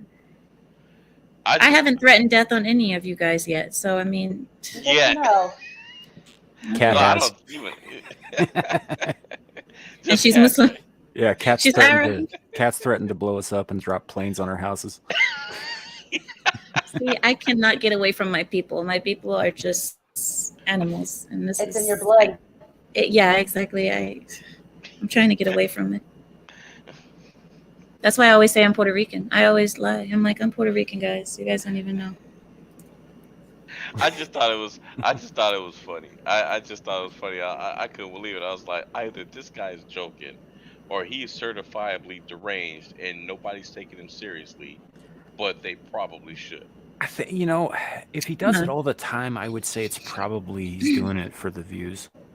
Would It's be his my guess. thing. Like it's a shtick. Yeah, it's his thing. like a character that he's playing. Well, actually, a lot of Arabs tend to threaten death a lot, even though, a lot of times it doesn't happen. But we tend to do that a lot, even in our own language. So it's not something that's special. I delete you. I delete you. My people are animals. You Shadow, are you talking about who's he talking about? It's okay. It's okay. Come to my channel tomorrow, Shadow. Come tomorrow. Oh, I will show you Wildcat. Yeah. I will show you Wildcat. Come. Okay, I've warned you in the past. Not okay. I just got a direct message from Magitech Mags. I believe she should be joining us soon. Okay. So Who's that? she's another YouTuber and all that. More on the entertainment side of things. She was on Ryan's panel earlier tonight, and Nomi threw the link. Just gonna have her stop by, which is cool because I've been trying to get her on Saturdays for like 6 fucking months. Mm. I guess because she had to know people, I guess. And her and I built a great friendship in the past month. So because of some event. So yes. So yeah, I'm glad that Max is going to join us and hang out because she's really great. She's good to talk to. Yeah, we had a good time in the chat or the stream earlier. Yeah. Yeah, but she's more on the entertainment side of YouTube. Hollywood, Disney, that kind of thing. Oh. I So she's a liberal. No. I mean, so. she like the side of YouTube that talks about that. It's less, although she does have some interesting political views that I think are pretty cool. Which is one of the reasons I wanted to get her on our show on Saturdays, is because she's right there with me as far as the WEF goes. Yeah. It's like, fuck the globalists. That's right. I said it again. Probably the 100,000th time. I don't think YouTube cares that I say that. I say it so often. It doesn't pick up. Yeah. Art, what are you doing? Me? Yes, you. Scratching my foot. With your whole head? Well, she's got to lean down. They're telling you to put your foot up and scratch it so they can see it. Yeah. If you want to see me. Don't do it for free. Yeah. And she does it. Well, I had my sandal on too. But yeah, I thought I felt a mosquito on my foot. That's why I was like, oh shoot. And I think it was a mosquito. Oh, I cannot sleep with a mosquito in the house. I've never had that actually because they know better, but I could never. Oh, no. Well, with a mosquito in the house, there is no sleep. Well, mosquitoes are repelled by lavender oil. So I get lavender oil and I rub it around my whole body, but I don't think about my feet. So there's my ignorance and my consequences there. Hello, Max. greetings. Well, This is a running joke that Samuel has been asking me to jump on here for the longest time.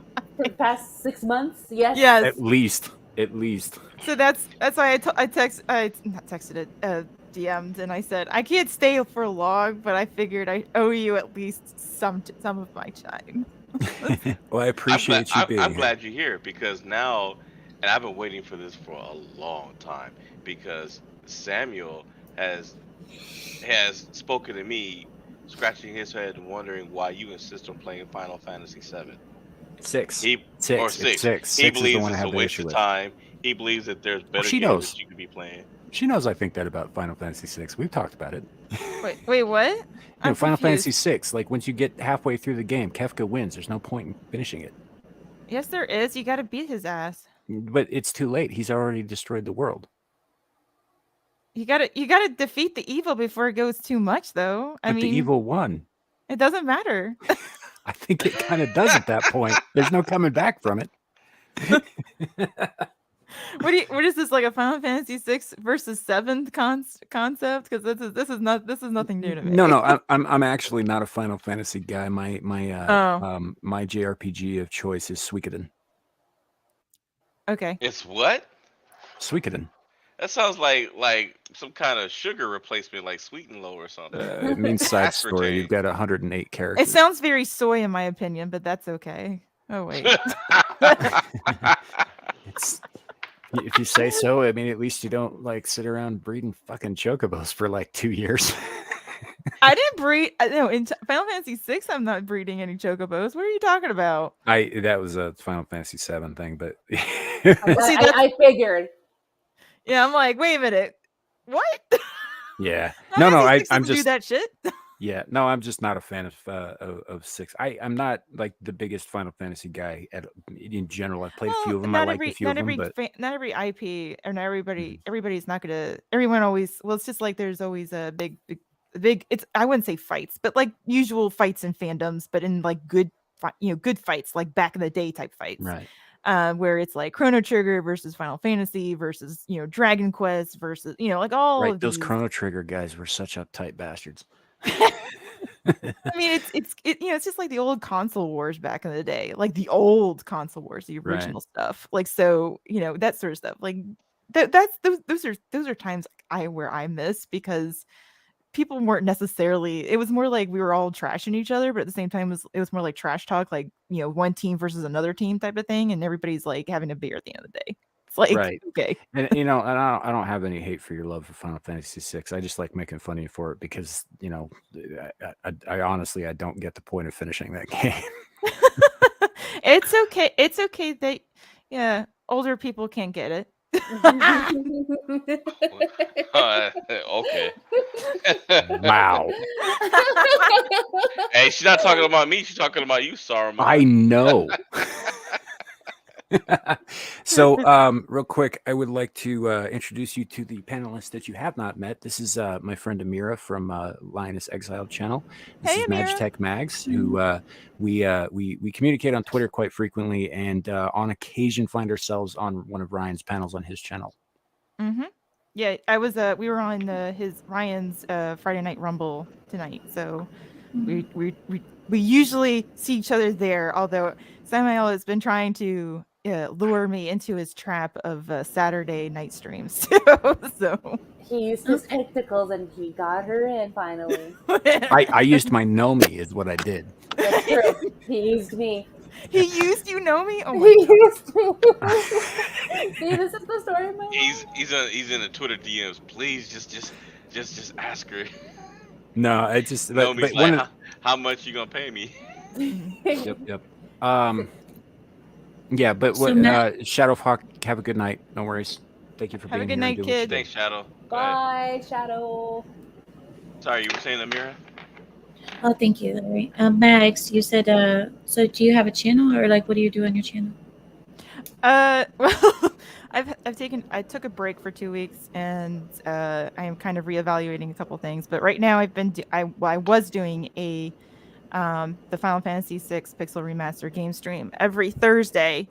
I do have some plans for it. It's just balancing work, life, and just everything else in between. Because I'm also involved with other YouTube channels as well. So it's kind of, it's like finding the time for yourself, and I'm like, where is that time?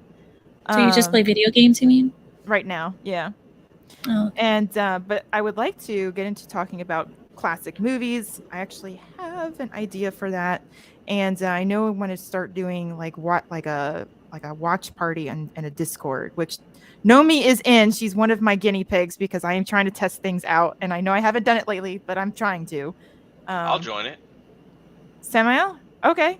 Larry. No, that was Larry. That was Larry. Yeah. I'm sorry. I couldn't tell. It I was don't do really Discord. No, it's okay. I mean, we're both avatars, but I can assure you, I'm the more attractive of the two. Oh god. He does have a nicer smile than I do. But you're a dancing squid though, Samuel. Yeah. That is true. You are a dancing squid. I've never seen him dance. I have. It's because I only do it for money. So are you instead of a magic Mike, you're a magic squid? Something like that. Hey Max, he was doing jumps, and he was jumping and doing backflips and front flips when he was running from that lightning a few weeks ago. No. Oh yeah, that was pretty flat out. funny. That was just flat out running. I was playing. So what Larry's getting at, and what you probably don't know is that it's storm season in Wyoming right now. And with that, like there was an F2 tornado that touched down about an hour from where I live last week. We've had constant thunderstorms, a little bit of hail, mostly lightning, and a lot of dry lightning. If y'all don't know what that is, it means that the lightning happens for no fucking reason and sets fire to things. And I've been playing chicken with these storms on my way home to work because my car doesn't work right now. So. Oh my gosh, that's terrible. I'm sorry. Yeah. And if he's not running from storms or snow, there's the mountain lion that he was that happened one time. That was Still, one time. That was a cougar. It's the same thing.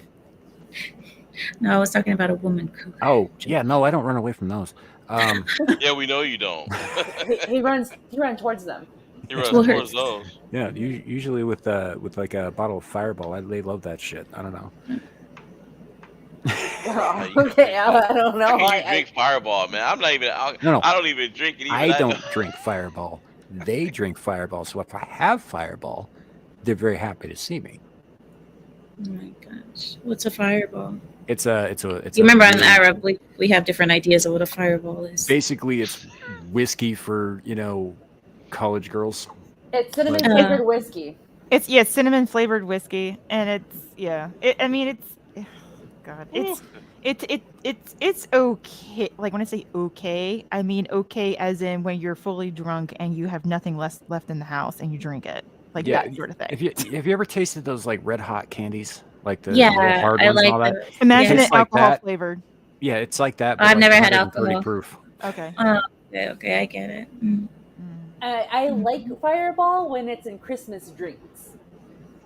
Yeah, that makes sense. A lot of times Fireball it's I don't know about y'all, but some drinks are better for like seasonal purposes. Like Fireball for me, I can probably Eggnog. drink it in the colder weather because it does warm you up a little bit, and it does feel festive and everything during Christmas time.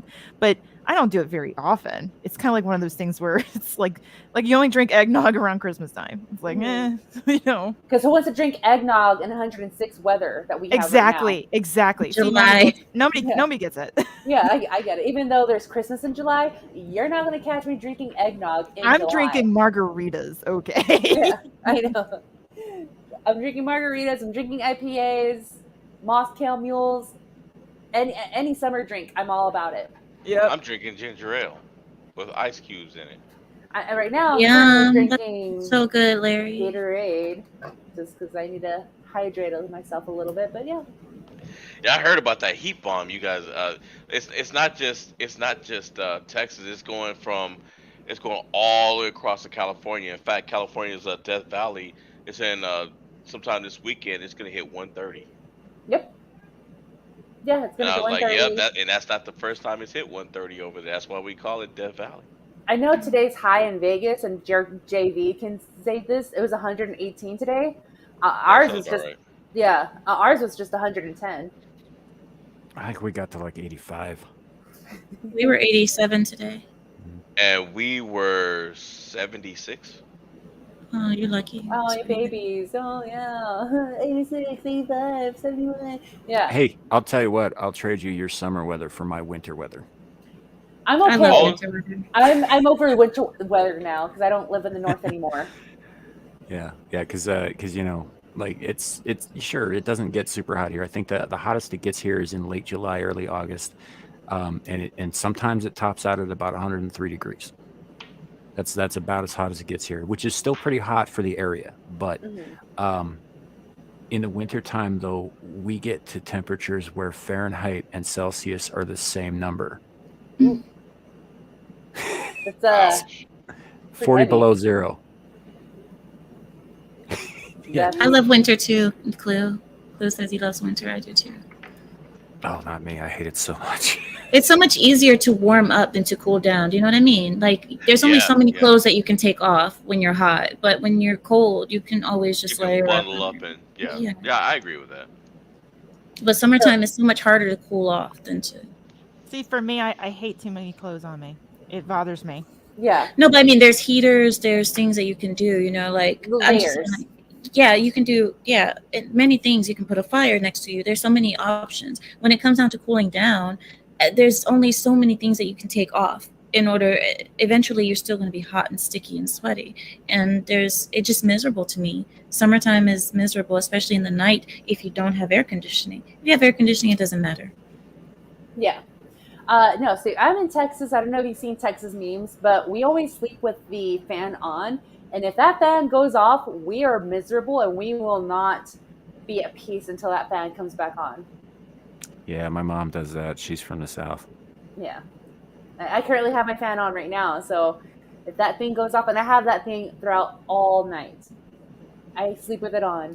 If I feel the slightest change in temperature, I'm up instantly and I have to find cool fast. If not, I burn up. And I have woken up several times in a sweat because of the fan went out or power went out. Whatever it is, I have to have that fan on.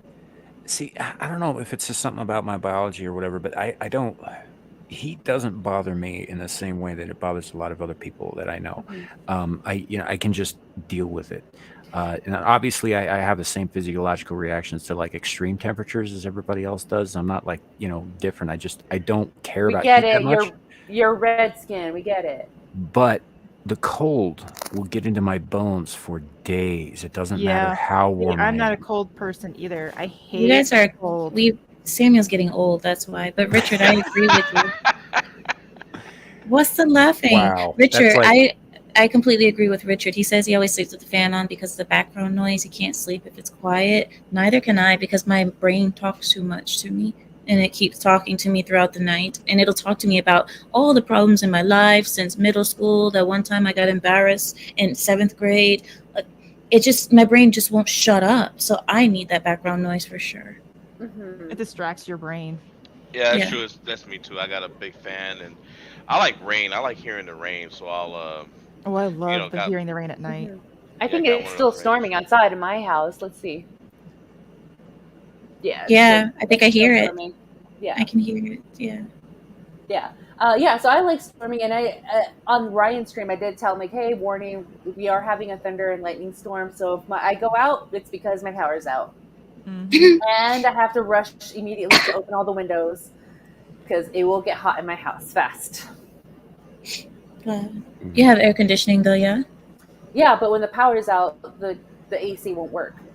No, I know. I was just wondering because you said you have a fan. So I was Oh. like, do you have air conditioning and a fan, or do you just use fans? That's all I have both AC and the fan on. Okay. Because Yeah, me too. Yeah, because it was 110 today, and it did storm right before I started the first stream. And it's hot here, and it's dry heat. And if we don't have power for the AC or the fan, you're gonna boil in in the house. So when that happens, you can usually find me inside my car with air the AC conditioning. running. Yep. That's crazy. Real quick, Ozzy, who are you talking to? Because Carrie's only got like half a decade on me. No, Richard says if he doesn't have a fan, he logs on to YouTube and plays videos of engine for background noise. Me, I listen to scammers. You know how there's a channel called Kid Boga? I I listen to love Kid Kid Boga, Boga. Yeah. Yes. and then he has some shows that are like 10 hours long, and you can just put it on, and I have YouTube, so I can just turn off my phone and it'll still keep playing. So I put that on all night, and it just sits there and talks and talks and talks. They're talking back and forth. He's doing the scam calls, and I sleep like, sorry, a little graphic here, but like drool, everything coming out with my no. I give wait. I can relate give, to her because I've done that before. the phone is like right. I try not to keep the phone next to the brain because you get tumors and stuff like that. But I keep the phone like kind of semi close, but far enough so I don't get a brain tumor. But and then I'm just like drooling the whole time. It feels so good. It feels so good to sleep with that. Yeah. Yeah, background sometimes noise. it does. I usually use a little background noise too, but it's got to be real low though. Like I don't like to have like like a fan going full blast or anything like that. It's got to be something like even static will work, like with a radio that's set to no channel kind of thing. We'll usually do it. Wow, Lou says it's 94 in Cali for her. At 10 Oh, yeah. p.m. Oh, at 10 p.m. Yeah. That's Middle Eastern temperatures. Middle East, we have like 100 at night. Well, it's 61 here now, but like an hour ago it was still in the 80s. And Lou's in Northern California, I think. So it only takes 1 hour for the temperature to drop that much, Samuel? Well, the sun's got to be down for a while. And today's been weird because we have I'm gonna go ahead. I haven't looked at it yet, but I'm gonna go ahead and blame it on Canada again, because we have a haze in the air once again, and the sun was a weird red color all afternoon up until it set, and yeah, I heard something about solar flares happening today too, like big ones, but I don't know what that's all about. But yeah, solar flares have been interfering with stuff. I know on a stream today, it like something happened to everybody. Like it just completely the stream reset itself. It was really weird. Like the stream was still going, but like everybody was like refreshed. Yeah, I did notice that today. It was really, really weird, and it was like everybody. It wasn't like somebody's internet, crapping out, and then they were the only one that was being affected. No, it was like everybody on the panel. It was like, whoa, what was that? Yeah, it was a little weird, but I mean, it does happen from time to time. But yep. Yeah, apparently there's wildfires somewhere. They're not telling me where they are. They could be in Montana. They could be in Wyoming. They could be in fucking Saskatchewan for all I know. But we're inundated with hazy smoke right now, and it makes the sun look weird during the day. Actually, Amira, I took some pictures. I'll send them to you. Yeah, I'd love to see it. Clue, mind your business, Clue. Mind your business. I will do it if I want to. Mind your business, Clue. I'm sorry, guys. I'm getting text. 1 second. No worries. So, Max, let me ask you this, because we've only got you for a little while here. What is the greatest movie of all time, in your opinion? Oh Lord. Okay. Is this a trick question? No, I'm seriously asking. The wrong answer is gonna set him off, Max. It's not. It's a personal thing. I get it. I'm confused. Okay, this. It's not a trick question. I promise you. Is it about like? Just say it's Napoleon Dynamite. Just say it. We all know you're thinking it. Just say Napoleon Dynamite and be done. That's Amira's favorite. I guess if me personally, because I do like classic movies, I say one of my favorite ones, I think, in my opinion, is in the top 5 of all time. Mainly because of all the dynamics and the different layers that go along with it, and it's still riveting, and it still holds up to this day. Is Casablanca. I knew you were gonna say that, and it's a good pick. It's a great movie. It just holds up. There's a love triangle. There's intrigue. There's people, it's just there's a lot going on with that movie in terms of, people are stuck and they're trying to flee the I don't want to say it on YouTube. What is it? The World War II enemies of that time. And that sort of Nazis. stuff. Yes. Well, I don't know. It's fine. YouTube can be funky. YouTube So can be funky. This is for those in the chat who don't know. This is Mag's first appearance on the channel, so I'll just tell you the same thing I tell everybody else. I believe in free speech. Say what you like. okay. Yeah. Well, the Nazis are, they're all everybody's trying to flee who were living in Europe, trying to flee through the North Africa countries like Morocco and everything. And of course, the Nazis had occupied all of that due to, I think, because Morocco was under France at the time or something like that. Of course, don't get me wrong. Countries moved around a lot in terms of borders and what territories and who they conquered and blah blah blah. But anyway, so everybody is trying to get out, and it's very riveting. And there's a lot of people say themes now, but they don't even understand what themes are. But there's a lot of deeper themes going on in that movie, especially with certain characters, and it's a very powerful movie. Yeah, it is. It's really great. It was my introduction to Humphrey Bogart, for example. And yeah, it's a fantastic movie. It's a good pick. It's a really solid pick. And like I said, this wasn't a trick question. I was kind of trying to lead it into one of the topics. See, it was a trick question. No, it wasn't a trick question. In my opinion, and I know that this is my opinion, the greatest movie ever made is Jaws. Hands down, bar none. I've never seen Jaws. Oh my God, Nomi. I'm not into horror type thrillers like that. That's just not my thing. That's the thing. That's not all that it is. It has those elements in it, but it's a family film. It's an adventure film. I still won't watch it. It's a family film. It's an adventure film. Well, no, yeah, there's family stuff. There's family stuff in it. I didn't say it was for like I like kids. the ocean and I like the beach, and I do not want to have a movie ruin it for me. Well, there's another thing about Jaws is that it has a very good musical element to it as well. The music used for Jaws was epic. Even the sound that they did, if you hear it, you automatically think about that movie, or automatically think about sharks. I mean, there's many things that I can understand why Samuel would say this, but I disagree still. But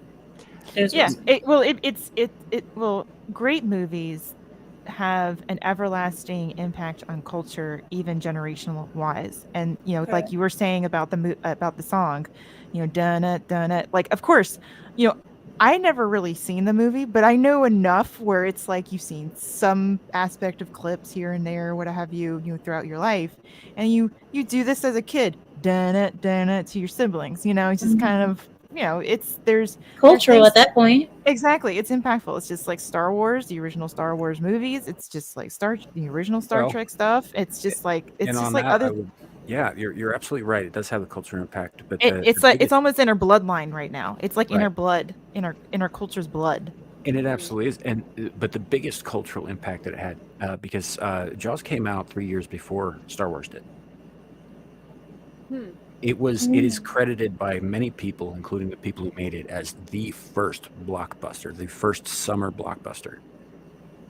I mean, it changed the way that movies were distributed. There was a movie that I really love. It's a black movie, but it's called Eve's Bayou.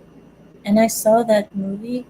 It was like, if you guys get a chance to watch it, watch it. It's kind of like one of those Creole movies where it's from Louisiana. It has a little bit of voodoo aspect in it and some other stuff. I saw it years ago.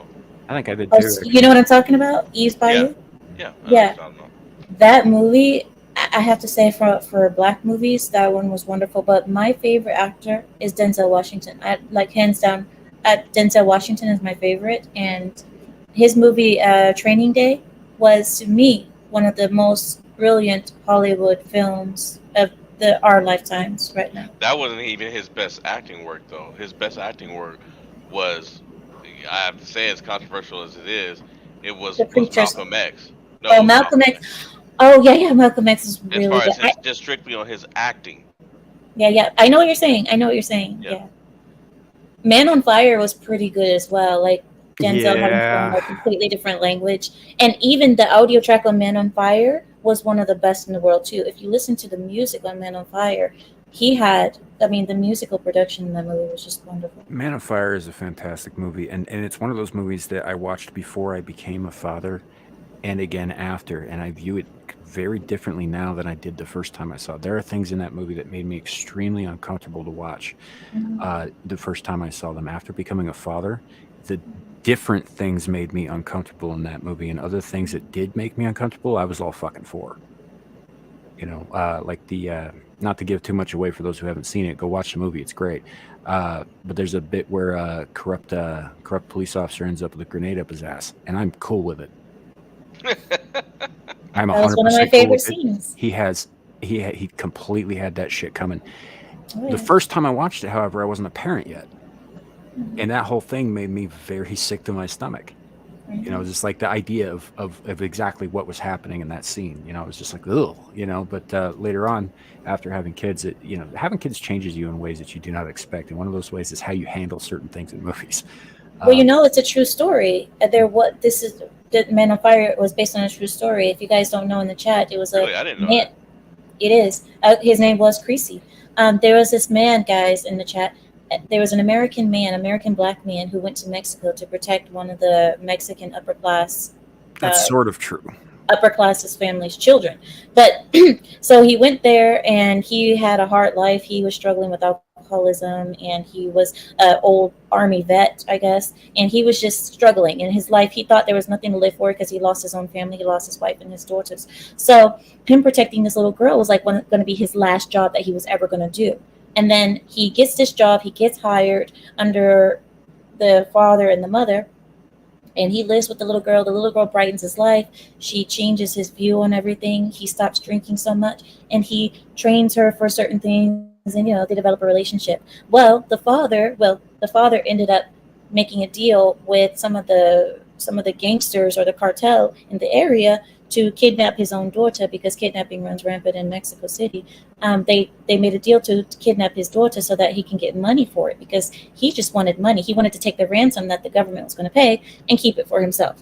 So he did that, and in the process, Creasy ended up almost giving his life the day when she got kidnapped, and they took her. So what Creasy did, thinking that the little girl was dead, he went on a wild rampage of killing everybody. He just started killing left and right, and it was so gruesome. He was cutting off fingers in cars, using fire to stop the blood. He was going inside of clubs and shooting people, like right here where the brain comes out this way, putting grenades in people's rectuses. He was just whatever, rectal thing, whatever. And then they found out later, he found out who was the one responsible. He found out it was the father who did it. He gave the just father. Gave away the whole ending of that movie. Well, I'm saying it so that people, if you guys want to go see it, movie though. It's not new, but anyway. So and then they found out later on that the little girl was still alive, and so he did all this rampage of killing, and the little girl was still alive, and he gave his own life at the end so that the little girl can be given back to her mother. So he sacrificed himself because they said, we want a life for a life. If you're gonna, it's a life for a life, and that part was the most epic part of the movie. If you guys watch it. The whole exchange of a life for a life, and him giving his life willingly so that this little girl can continue to live was just, oh my God. It is sort of true. It's actually a remake of a movie that came out in the 80s, also called Man on Fire, that takes place in Italy, and which was also sort of based on the true story of John Creasy and all that. But John Creasy, I believe, was actually he was a white man or a Latino man, and I think he was special forces.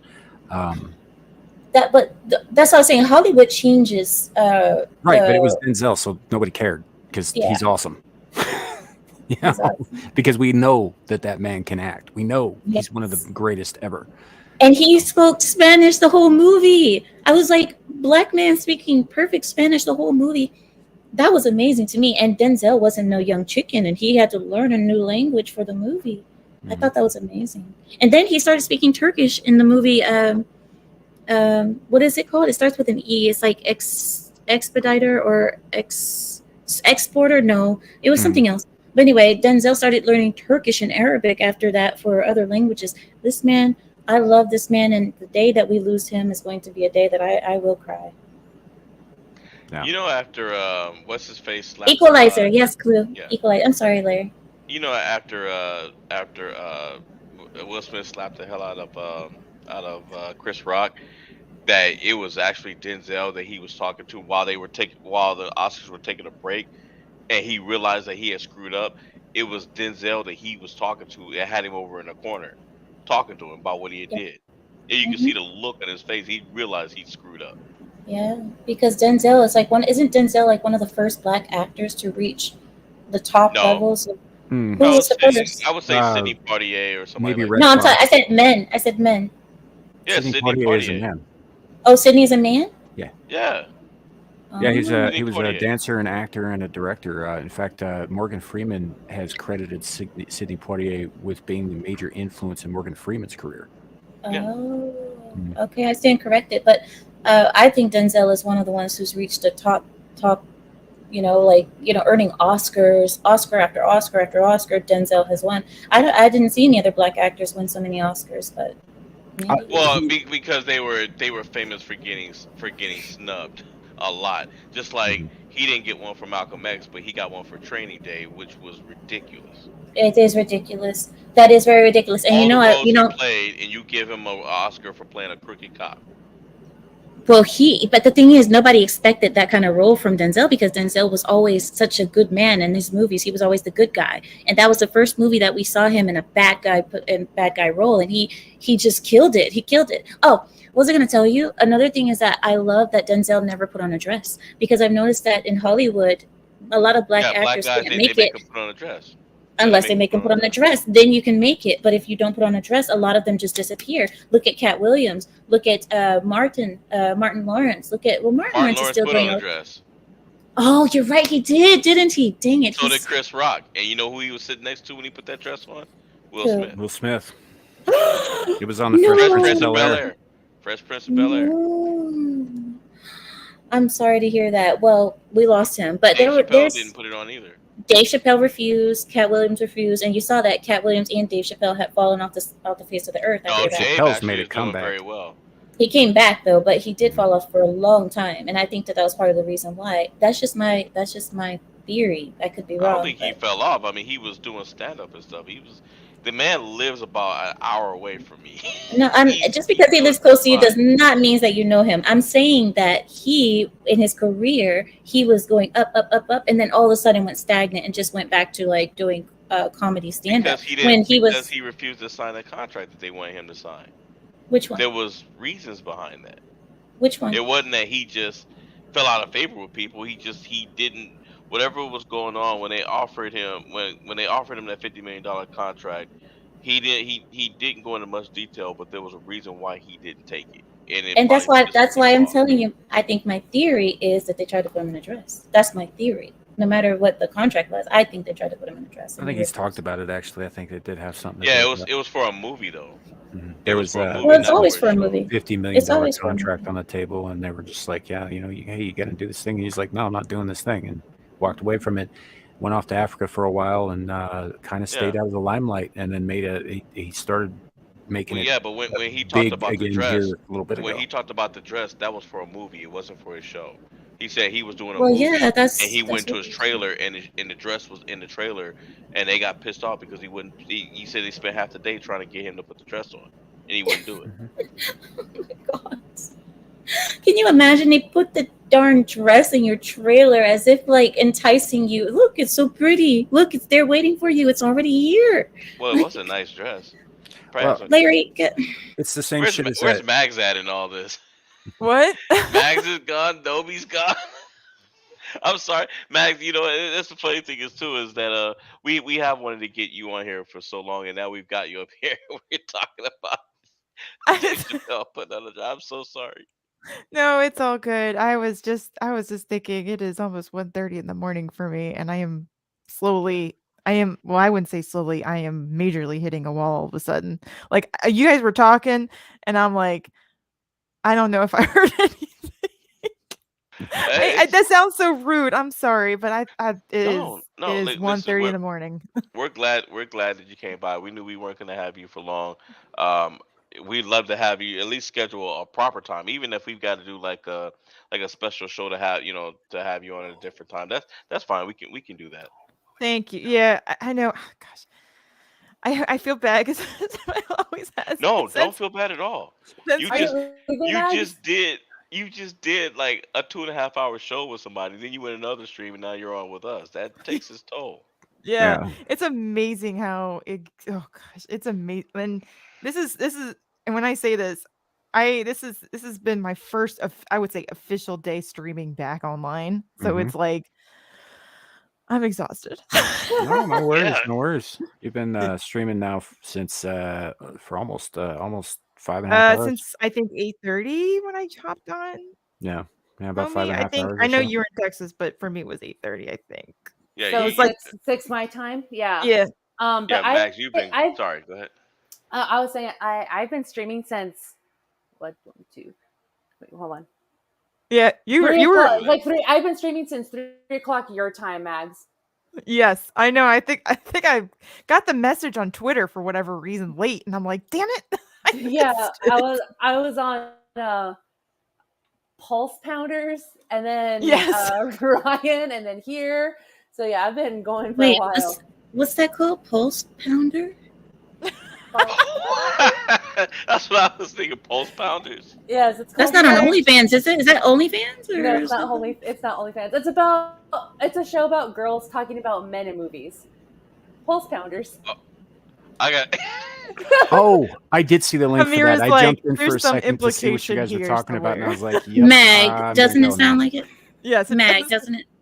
Hello? But Yes. Pulse rising and poundings. I don't understand what I'm a Muslim. It's I'm a it's very implied. Muslim woman. I don't It's implied, Amira. It's implied.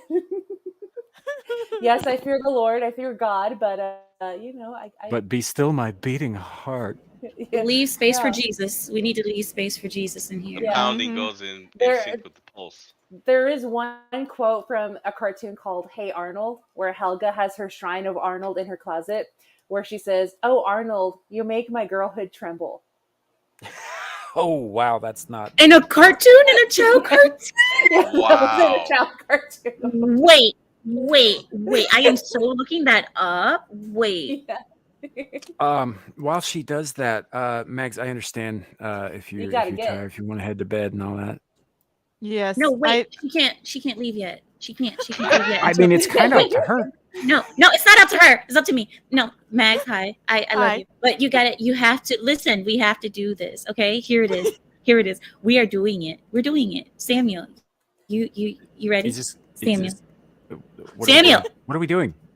Just take it. Take It's it, not on Samuel. here. That's what she Yeah, said. there it Yeah, is. so she- All right, is this gonna get me copyrighted?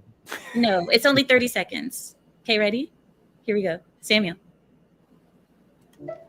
Arnold, my love, my sultry pretty, why must I hold you only whilst I dream? Will I be forever enslaved by your spell? Why? I vaguely remember this episode. Okay, we're pausing just for copyright, okay? Just pausing Yes, for we're doing copyright. that, and we Fair got to use. we're Fair doing use. transformative There- content. yeah. Exactly. Okay, here we go. Look at And that never unibrow. ever tell. Oh, Arnold, you make my girlhood tremble. Holy! My girlhood tremble. Arnold, you make my girlhood tremble. Oh, and then they repeat it. Girlhood tremble. Then they repeated a bunch of times. Holy shit! I hate Nickelodeon so much. Whoa. Can you imagine if somebody's daughter was watching that and then just started saying it? I think that was a if my daughter Nickelodeon comes show. in, hey It was a dad, yeah, Nickelodeon you made show. my girlhood tremble. Like what?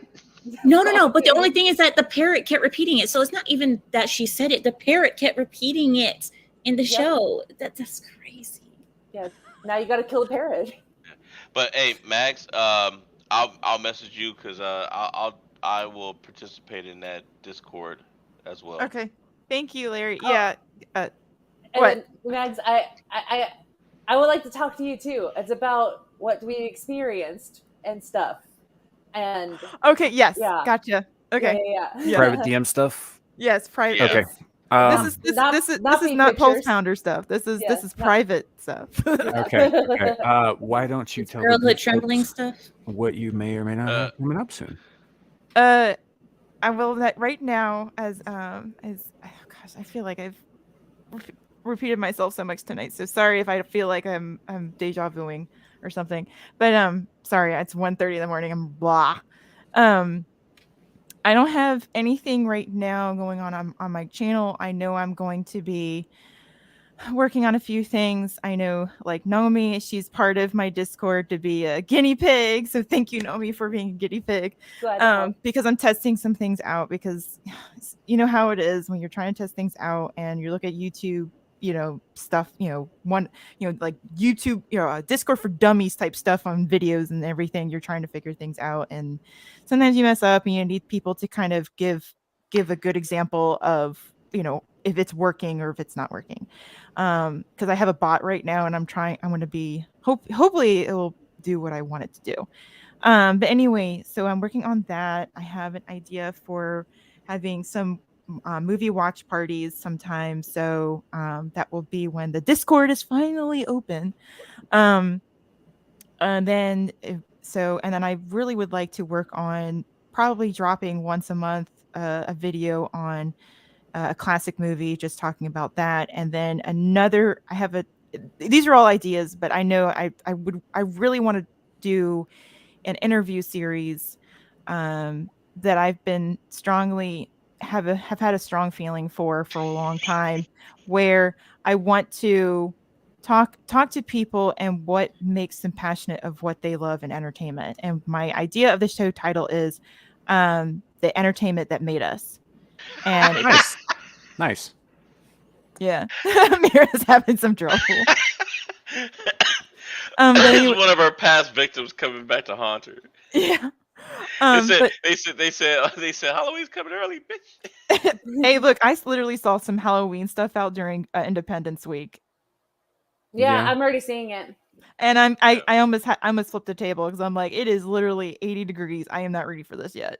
So anyway, so yeah, that's a show, that's an interview series that I would like to work on, and it can be about anything. Like if anybody wants to talk about like comics, manga, anime, cartoon shows that they grew up with, certain types of movies, certain IPs, games, and books, I don't really care. Like something that really impacted them, that made them passionate about something, and to be able to even talk about if they have any recommendations or if they're working on a project themselves, and just kind of like highlight them. And I don't really care who you are as a YouTuber or somebody who's out there. I don't care if you have 5 subscribers or have like 1 million subscribers. I really don't care. I'm not one of those people that's like, oh, I'm have like 1 million subscribers and I'm not going to talk to people who are, like 500 subs. I hate that so much. Let's try to cultivate why we're here to begin with. Let's not forget that. Oh, fair enough. Well, we do definitely appreciate you spending some time with us. I'm glad that your debut on the channel wasn't as traumatizing as it usually is for new people. Samuel, I send you a dancing squid gif every single time. Trust me, I have worse. So, but and for anybody who is curious as to what Maddox does on the YouTubes, her channel link is in the description, as well as Amira's, Nomi's, Larry's. Thank you. So yeah, you can catch me around if you guys want to see me. Sorry, Sam. You can catch me around sometimes, hanging out on Culture Casino's late night show on Sundays. Toxic Femininity on Midnight's Edge on Mondays, and Yelling at Park Cars with Comics Division on Mondays as well. So that's usually a gamut of late night stuff for me, because I do work during the day. So. Right, so do I. That's why we're on here so late. Why I make everybody stay up. So. You can always quit your job. Well, I need to pay for my cat and me to stay alive and be fed. So it's right. There is that. Yes. Yep, so. Thank you so much for coming on. Really appreciate it a lot. And as always, it's good to talk to you. Yes, thank you, Sam. Thank you, Nami, for sending me the link. And Mira, it's been a pleasure meeting you. introduction wise here. And Larry, as always, it's always been fun. And yeah, y'all have a good one. Good night. And Nami, I will hit you up. And Larry, I'll hit you up. Okay. Bye. Have a good night. Hi. Y'all have a good one. Hi, Mags. That was Magitech Mags. For those of you in the chat who are not familiar with her, she's appeared on Ryan's channel numerous times. Like she said, she's on Midnight's Edge on occasion on Monday nights, a few other channels here and there. She does her own thing, and her link is in the description if you're curious about what she does or want to go subscribe to her. Please do, as well as Amir's link, Larry's, and Nomi's, although Larry doesn't have like stuff on there yet. What? Why is everybody... What? There's hand signaling. I'm like, don't do to me. Don't send people to my channel. Why? No. I was just yawning. Oh, okay. Hey, I thought you were throwing gang signs or something. Are we gonna skip over the fact that there was a haunting at Amira's place? Listen, you guys don't love me. I was scared for my life, and you guys are like. It was I'm a over look here. on your face. You were like, "What the hell?" No, because I was looking at you guys, and I was like, why do I feel like there's a strobe over here somewhere? It was definitely strobing. Yeah. I'm like, and you guys don't care about me. You guys are making jokes. It's funny that we were talking about pulse powders and then strobe lights happen. So yeah, it's weird that happened. It's 70s disco music playing. I might clip that out for short. Just the lights changing, and then like put like a disco soundtrack to it. It'd be like 5 seconds long. You guys don't love me. That's the thing. Not You guys don't care about me. I don't make fun of That's people not that I true. don't like. I'll love you a lot more once Richard L is in the naughty corner. If I was gonna say, if we don't meme you, that means we don't love you. Blackmail. No, me. What kind of love is that? I don't even need enemies Just at that because I'm point. black doesn't mean it's blackmail. No, that's not proper. It's African American male, not. It's African American male. I don't follow Jesse Jackson. He can keep his quote African American designation to himself. We're African Americans. Yeah, says who? Yeah. Go to Kenya and tell them that. See what they say. No. Say we're Africans. Like from where? Like, fool, your culture ain't our culture. The whole continent of Africa? Hey, well, we're dark like you. We're sore Indians. That doesn't mean we're There Indians. are places in Africa where if you just say you're African, they're going to want to know which side of the river you're from. They're gonna know your tribe, what language you speak, what dialect. I mean, if you can't have all that information, you're not African. Hey Ryan, if you're still up and you want to hang out, come through. Oh, I'm some chick. unless- Blue, that's your problem. See, that's Unless the we're ending thing. the stream. I think he's still salty about the pearly things stuff.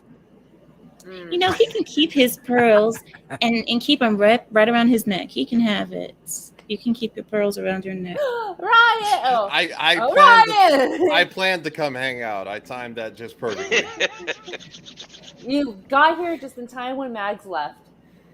You just missed Mags, yeah. I did. I saw her that she was on earlier. I just left Ball Busters and we got done watching the Ahsoka trail. Butthole Busters? Ball Busters. That's what Dermy's Friday nights. That's what Larry thinks about on his free time. Don't listen to him. That is not what I think about. That well, apparently. I mean, Dermy does like butthole on trans women. He calls it the back taco. In case anybody wanted to know. Nobody wanted to know that. I knew that, and I wasn't going to say anything because nobody wants to know that. I did not want to know that. Hey Ryan, they were Nomi and Max were talking about pulse powders, and all of a sudden Amira's room started acting. Her apartment started. Ryan doesn't know anything about pulse powders. Her room It's not my apartment. Her It's the apartment. house. Her room is haunted, dude. Like the lights starting. There they go. It's fine. It's not doing what it was before, so it's fine. This is better than Paranormal Activity. Everything's better than Paranormal Activity. Let me fix the setting. Dude, the lights started flickering different colors, and she had the sound off, so you can see her start looking up, and she's like, "What the hell's going on?" And you can see her get scared. I'll tell you, I've had some shit happen to me, so trust me. That was feel scared the on heck out of me too, though. I mean, I'm laughing, but not at her. It's more one of those things that like when it happens to you, like for real, like just like randomly. So like this one thing happened to me, like a ceiling fan light came on in an office in a building I was working on, and it was a drawstring where you had to like pull it, and you're just sitting there and you just go, that's weird. Like it doesn't really register, like something might be going on. You kind of look at it and you're like, I don't understand how that happened. And so I did. I just literally went. I pulled it, and it went off, and I pulled it, and it went back on, and I'm like, okay, like, yeah, it was. There's a spirit in the room that wants to haunt you. Yes, yeah. That wants your back hole taco. Wow. Well, wait a minute. There's already. It's gonna find out. It's already clogged. There's a physical entity already back there already. I see Nomi still liquored up. Yeah, okay, so who among you guys has actually worked as an electrician? Amira. Because I have. And when I say, trust me when I say this, sometimes those appliances are not haunted, they're just dicks. Yeah, that's a good point. Clue, bonus holes. Here we go again. Yeah, you guys.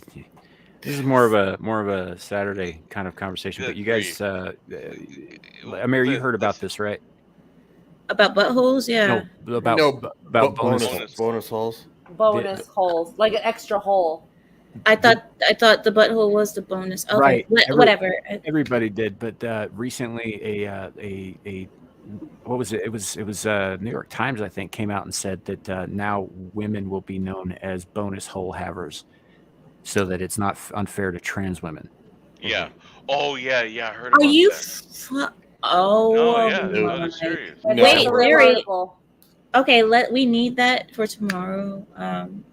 Let me just write that down. Yeah, that's a real thing. Okay. Yeah, it's so I mean, I don't know, we've been mocking it pretty much all night, but yeah, it's a real thing. Somebody came out and they're like, "Oh, we have to call them bonus holes. They're no longer vaginas." Bonus. At least and those words.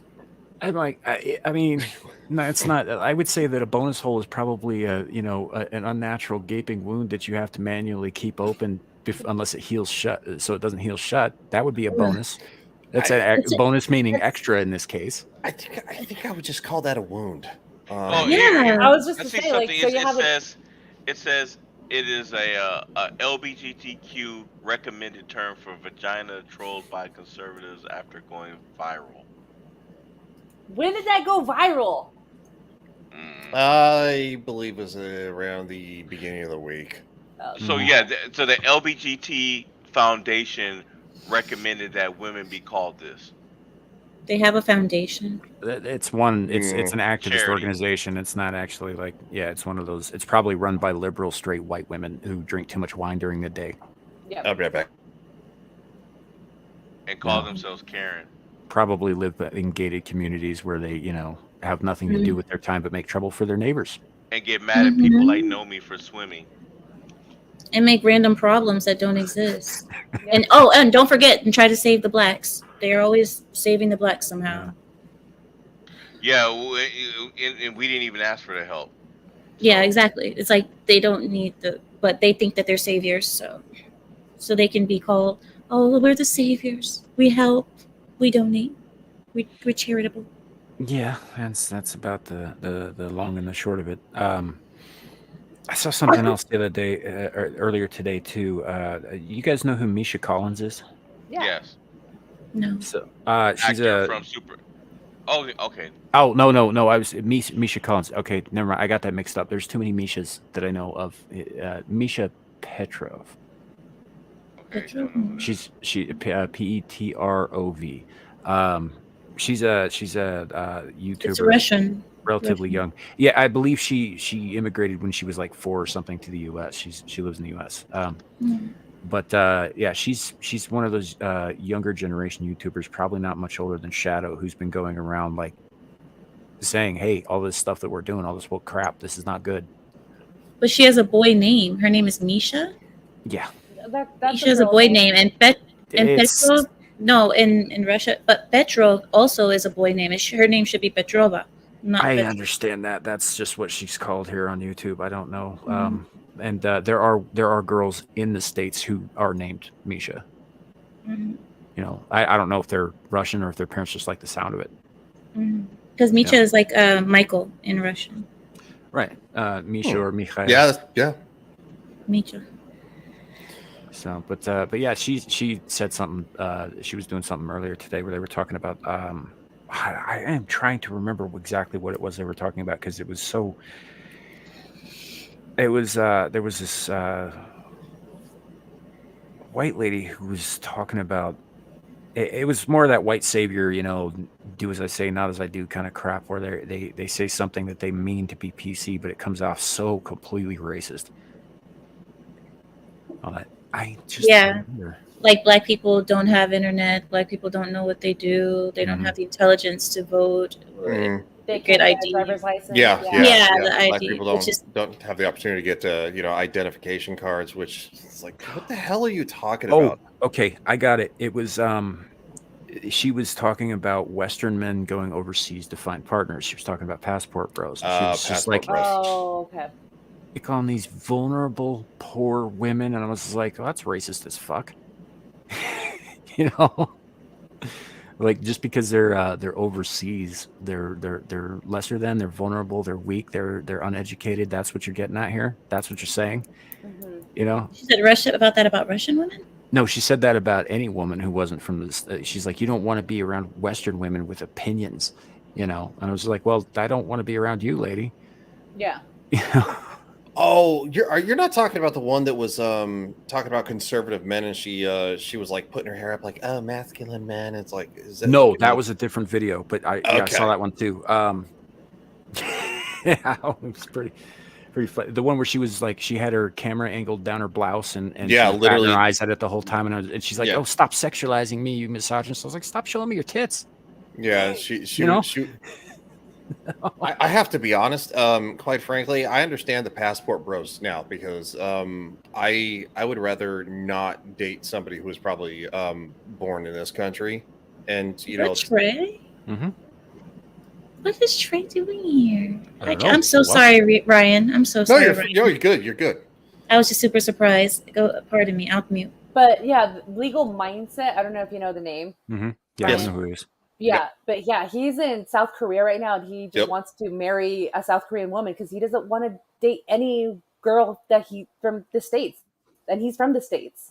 Yeah, no, I understand where he's coming from because the thing is that I think that the Western women, you know, women that were born here, their parents were born here, stuff like that. There's a sense of self-entitlement it's absolutely through the roof, and it's nonsensical because you're not entitled to anything. The only thing you're entitled to is that the fact that you were born and the fact that one day you will die. That's pretty much it. So I don't understand where we have this, and it's definitely a first world problem. Renera, get down. Sorry, cat. It's definitely a first world problem, and it makes men and women too. You know, good men and women not want to date because it's like, you know, women are plagued by these leftist you know, feminist men, and I say feminist in quote because they're, you know, they're like, oh, what they literally would, you know, wait on these girls hand and foot. Well, nobody wants that either. Like, you know, if somebody gives you everything that you've ever wanted, like, is that really a relationship you want? It's not really give and take. And at the same time, you know, no man wants a woman that's going to literally look for him it's this chick. You know, I think that a marriage is 100% and 100%. You know, everybody involved has to do their part. And if you know, if either person is not in 100%, it's not going to work. I'm not saying that men and women don't have traditional roles. I grew up in a traditional household pretty much for the most part. So yeah, nice tits, Richard L. I mean, yeah, they're not bad. You know, here let's give her a listen. I saw this on Twitter earlier today. Yeah, you did. So did I. Just so very just. It's like, fuck you, lady. Conservative men are literally like my politics are like stopping me from getting laid, because when women find out that I just don't think they should have like rights, and I just perceive them as like walking baby machines or sex objects, then they don't like me anymore and they don't want to have sex with me. So like, can we just talk about something else? No. We're going to talk about this, and you're going to have to explain yourself. Nobody looks at you like a fucking baby machine. Yeah. You see that shit where she bats her eyes at the end of that the whole time she's got that camera angled down her shirt like, hell, hey, look at my tits while I tell you that you're a bad piece of shit for looking at my tits. Mm-hmm. I think D-Day is correct. We need to send this video to Chronic. Undead Chronic would have a field day. Yeah. Yes, I'm doing it. I don't care what you say. You can do it. I'll send it to you. You can send it to him or whatever. Yes, that's fine. Very but, nice. You know, just the mere entitlement here, like, you know, oh yes, now, you know, all men, conservative men, they just think we should be baby machines and that we're sexual objects. And I was like, then quit fucking acting like one, lady. Mm-hmm. You know, maybe put a top on that doesn't show us all the way down to your navel, for one. And number two, when you bat your eyes at a man, that's a signal to us that you want some. Period. Also, at the same time, I think she wants some. That's literally what she's looking for. She wants the actual attention, and you know, I think these women are full of shit. That, you know, these she's not ugly. I'm going to tell you that much. I mean, I'm not saying she's you know, phenomenal, but her personality sucks. Yeah. But if she actually had a, you know, a decent personality and didn't do the condescending thing, like, you're gonna have to listen to us. Yeah, like we're gonna need to talk about the fact that you voted for Trump in 2016. It's like, no, not really. No. It's none of your fucking business. Yeah. Like I would never ask somebody I'm dating, like, oh, who you voting for? It's none of my fucking business. Like that's your. It's like your religion. You know, I'm not going to ask somebody who's like, you know, has a different religion than me. Well, you need to convert to my religion or it's not going to work. I mean, I could, but you're asking very personal information. It's like, oh, well, you know, when did you get your first period? Yeah. Who's going to answer that? What woman is going to answer that? I did share that information. Yeah. I mean, if you did it openly, then I absolutely applaud you for it. But you know, if I were to go out of my way, randomly, just randomly, my answer will be a back. I'm sorry, Ryan, I keep interrupting you, but I was gonna say, like, my answer would be a backhand slap to your face. Like, you really think that's a smart thing to do? No, to a man? She would. Yeah. Yeah, I don't think it's a smart thing to do, because you should be fully expecting to get reciprocated. A man touching me? No, I said you starting violence with a man. I was backhanding him because he asked you something personal. That's not his business. I was going to say just the police in general. Maybe yeah. I think significant others shouldn't put their hands on each other. I think it's slap him and run, Naomi. I'll in a violent manner, in my opinion. Now, obviously, significant others should put their hands on each other, but not that. Okay, and I'm thinking like a random man asking me to hands on my period. Yes, backhand slap to the face. But yeah, if it's my significant other or my spouse. Yeah, I'm comfortable with my spouse to let him know when that happened. No, I'm saying I think it's more dangerous to do that to a random man you don't know. You don't know how he's going to react, and you just use physical violence because you got offended because you got asked a question. That is it. I see what you're saying. What she's saying is that could be even. Nobody's saying that you're wrong for backhanding him, but that could be very dangerous for you because he might be armed. You know, yeah. I mean, there's some crazy dudes out there. A lot of men out here have a point to prove too. A lot of men are just waiting for the moment that a girl puts their hands on him so that he can just let loose on her. Well, and at the same time, you might backhand the guy might try to hit you, and knowing you're probably armed, and that'll be the last day he walks this earth. Well, I kind of look at it this way. So there was a gentleman in New York who was obviously released, without bail. He went on a knife wielding spree in New York and was arrested, of course, for violence, and then of course he was released.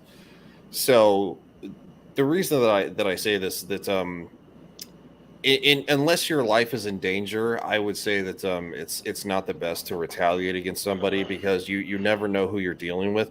Like, look, I'm a big guy, 6'4". Unless somebody, my life is in danger, or an innocent person, somebody I love, something like that, is in imminent threat.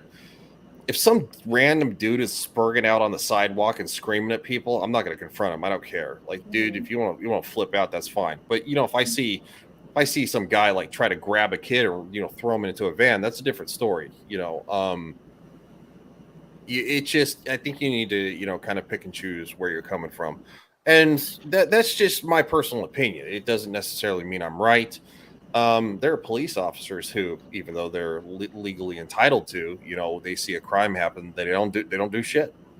Yeah. I know from my time in being a police officer that especially stateside, you are required to report every criminal violation that you see in your presence, whether it be a DUI or a robbery or A threat, even. Yeah. So something that I teach my own kids, and I think it's pretty smart, especially given that in most cases when a woman runs up against a man and violence is a possibility, honestly, y'all are outmatched. Almost all of the time. There's no getting around that, like physically. So the trick is to hit him hard, hit him where it hurts, and hit him where it's going to take him down long enough for you to get away. Right? Groin, throat, solar plexus if you can, inside of the shin, that kind of thing. Anything you can. Gouge your fucking eye out if you have to. But you want to, and if you have no other option, YouTube. I'm just talking out my ass here. I'm not About giving anybody advice. We're talking about Minecraft. Yeah. But if you are given no other choice, then you make sure that you put him down so hard that he cannot get up and come after you again. Whatever. But those are in emergency situations, Samuel. What she was saying was like, he asked me a question that I'm uncomfortable with, and I'm going to backhand him. It's like, that's why I'm saying just be easy on the violence for things that just make you uncomfortable. I wouldn't do that just because it could cause worse problems.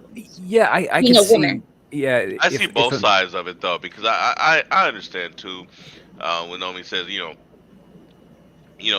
guy definitely deserves to be backhanded, first of all. But I would just say size the guy up, size him up. Like if he's Ryan size asking that, pepper spray, and run if you got to. I recommend women. What's the need for violence just because you're uncomfortable? Just because you're uncomfortable, you need to resort to violence. It doesn't make any sense. No, because if he's crazy enough to ask her something like that outright, he might be asking her that and then proceeding to follow up with some kind of physical action.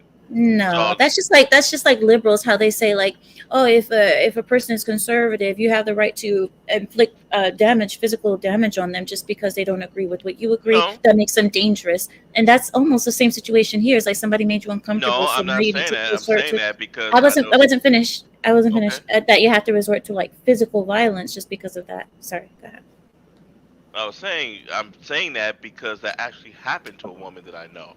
The difference is that she was a very well-trained martial artist, and the two guys that tried to grab her didn't know that. And so when the cops got called because of the screaming that they heard, they didn't know until they got there that it was the guys that were screaming. By the time they got to where she was, one of them was already knocked out, and the other one was running for his life. Well, that's what I'm not trying to do, Trey. He said you guys are setting the chick up to get clapped. That's why I'm trying to not have. I don't want that to happen to Nomi for sure. So I'm like, unless it's absolutely necessary, women shouldn't be putting their hands on men, knowing that you are already at a disadvantage. You may think you're tough, but you're not as women. No, and if the man chooses to, he can definitely put you down with no problem. And you sitting there mad because, go ahead, Larry. Go ahead. Oh, I'm sorry. No, nothing happened. I was just listening to the conversation. I was going to actually put it in the private chat. I was like, I might have to step out because I'm falling asleep. Not because I'm bored with you. Not because I'm bored with you guys. I've been up for a while and I've been streaming for a while. Oh. Yeah, you had a stream at like 12:30. Yeah. Yeah. Pulse pounders. And we're back. Well, go to bed. Go to bed, woman. Yeah, go to bed, Nomi. We'll see you tomorrow. No, I want literally to hang tomorrow. out with you guys. She's Yeah. like, Food or something. she's like, I want to hang out with you guys. We have been on for 2.5 hours tonight. Plus, I'm having Yeah, fun. it's a long stream. And I'm having fun cutting a mirror off while she's talking. So Oh, jeez. Yeah, but you Well, can you're do that just privately asking too. for problems. no, because then I get in trouble. At You least think here I she's got not saving that witnesses. shit up now? She's gonna come at you. I didn't think about that. No, but we have been on for about 2.5 hours, which is it's a little longer than we usually go with this show, but it's fine. I mean, it's been a great show, I think. Yeah, fine. Yeah. You know, but I kind of feel though I do, because we've got some behind the scenes stuff we got to talk about here in a little bit, and I have to get my ass up pretty early tomorrow, so we probably will close it off around here because I got a bunch of shit to do tomorrow and about 18 more streams ahead of me this weekend. So, Oh, I know, right? yeah, that's an exaggeration. It's closer to 5 or 6, but still. Yeah, we got a Well, lot going on. Yeah, Clue, I see your message. I can hang with the cool kids, but I got some personal stuff I need to take care of tomorrow and Sunday as well. Yep. So we are probably going to close it out. Why don't we go around the horn real quick and tell people where we can find you? Let's start with Ryan since he came in late. Pretty much anywhere you can find most of these people. That's the best way to put it. It's like, shake your head at me. I didn't shake my head at you. I was just laughing at you.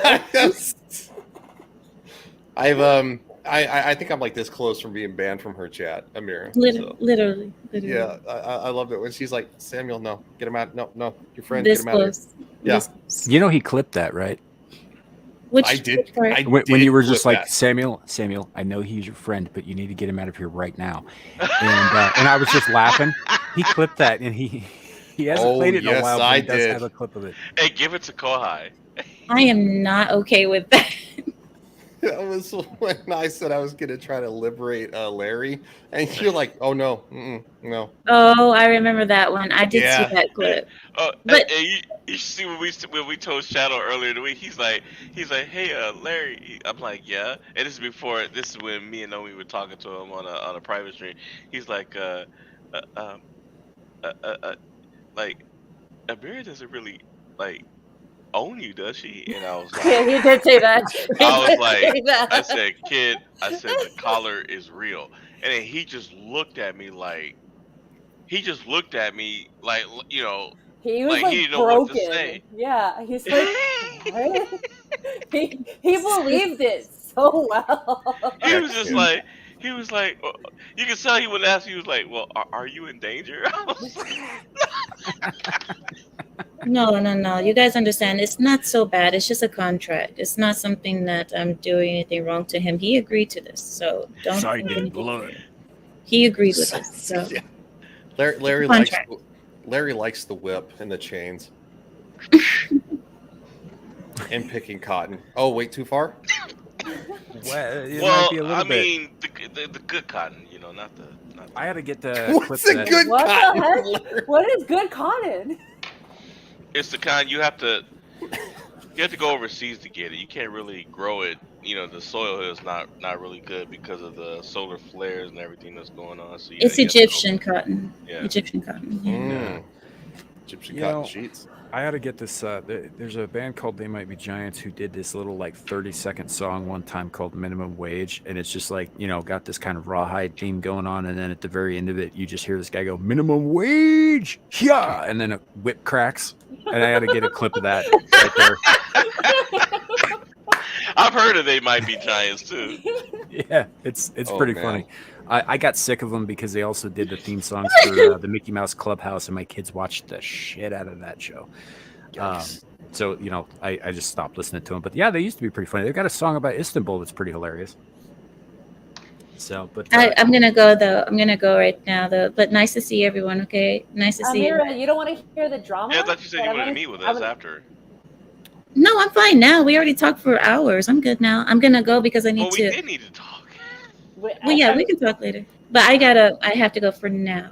When you guys finish, maybe you guys can call me back and we can hang out for a little bit more. But I'm pretty much done. I just wanted to see you guys, really. Yeah, it shouldn't be more than a few more minutes. Do you want to tell people where they can find you before you go?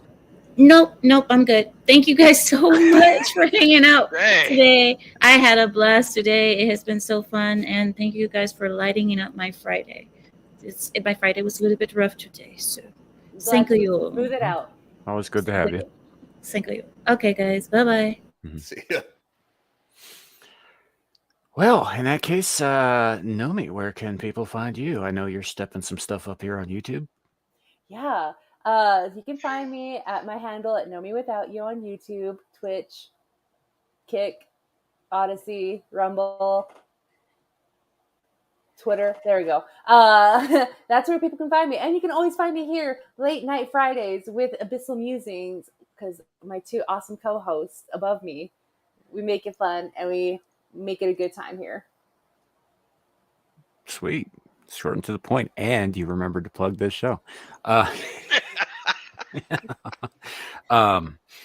Yeah, Larry, what do you got? Oh, guys.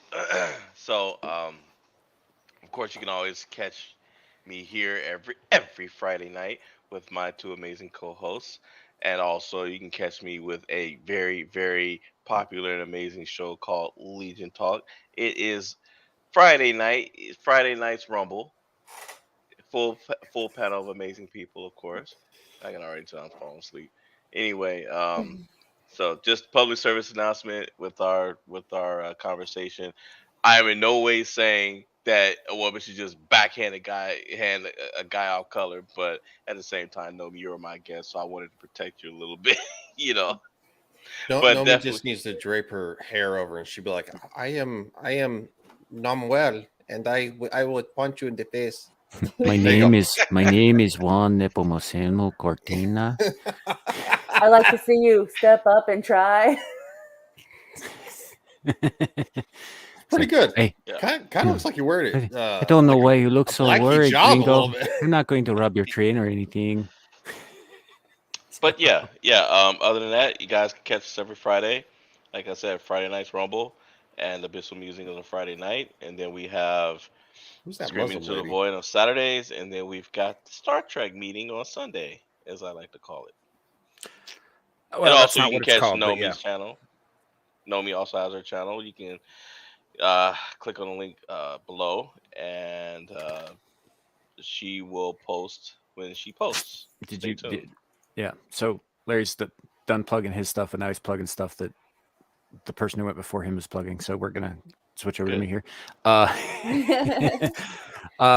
Okay. So welcome back. This is to those who've been here, and to the new ones. We hope you keep coming back. This is a late night Friday show we do every Friday, as Larry said.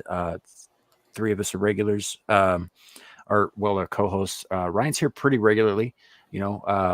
Amir sometimes pops in. We have some stuff going on. You can find everybody who was on the panel today's shit in the chat or in the description below, except Ryan's, because he came on and I didn't know he was coming on, so I didn't put all 4 of his fucking channels in there yet, but it will be at some point. You're good. And then also you will find in the description the channel Crack in the Box. There's a link directly to that. Captain Kori, the main attraction of that channel, passed away Sunday night. Best thing we can do is to go watch the videos and leave likes and share them out and whatnot. They are monetized. It will help his family out. He was, I believe he was 13. So passed away Sunday night. Yeah, I think recently 13. Yeah. So, and we talked about that at the beginning of the show. If you missed that, it's going to remain up, that kind of thing.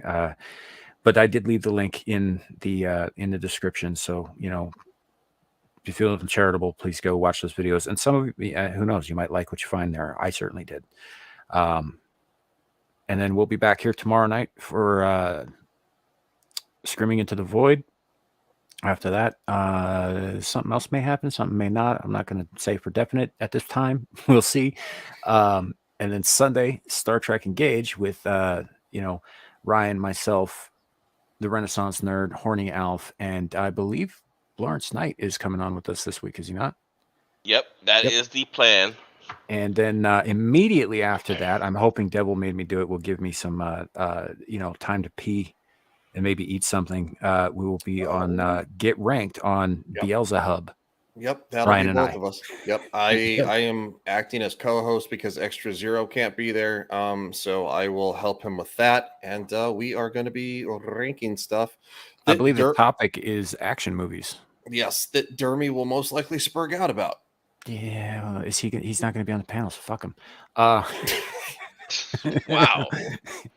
I just like giving Dermy shit because it's too funny. Like he's been spurging out about this Paranormal Activity thing for like 3 weeks at this point. So yes, it's still salty. It's super funny. That said, thank you all for coming. This has been a great show. I've enjoyed myself. I hope everyone else has as well. And we will see you all next time. And remember, YouTube, it could be worse. It could be raining flaming cobras. Good night, everybody. What is it you pray for?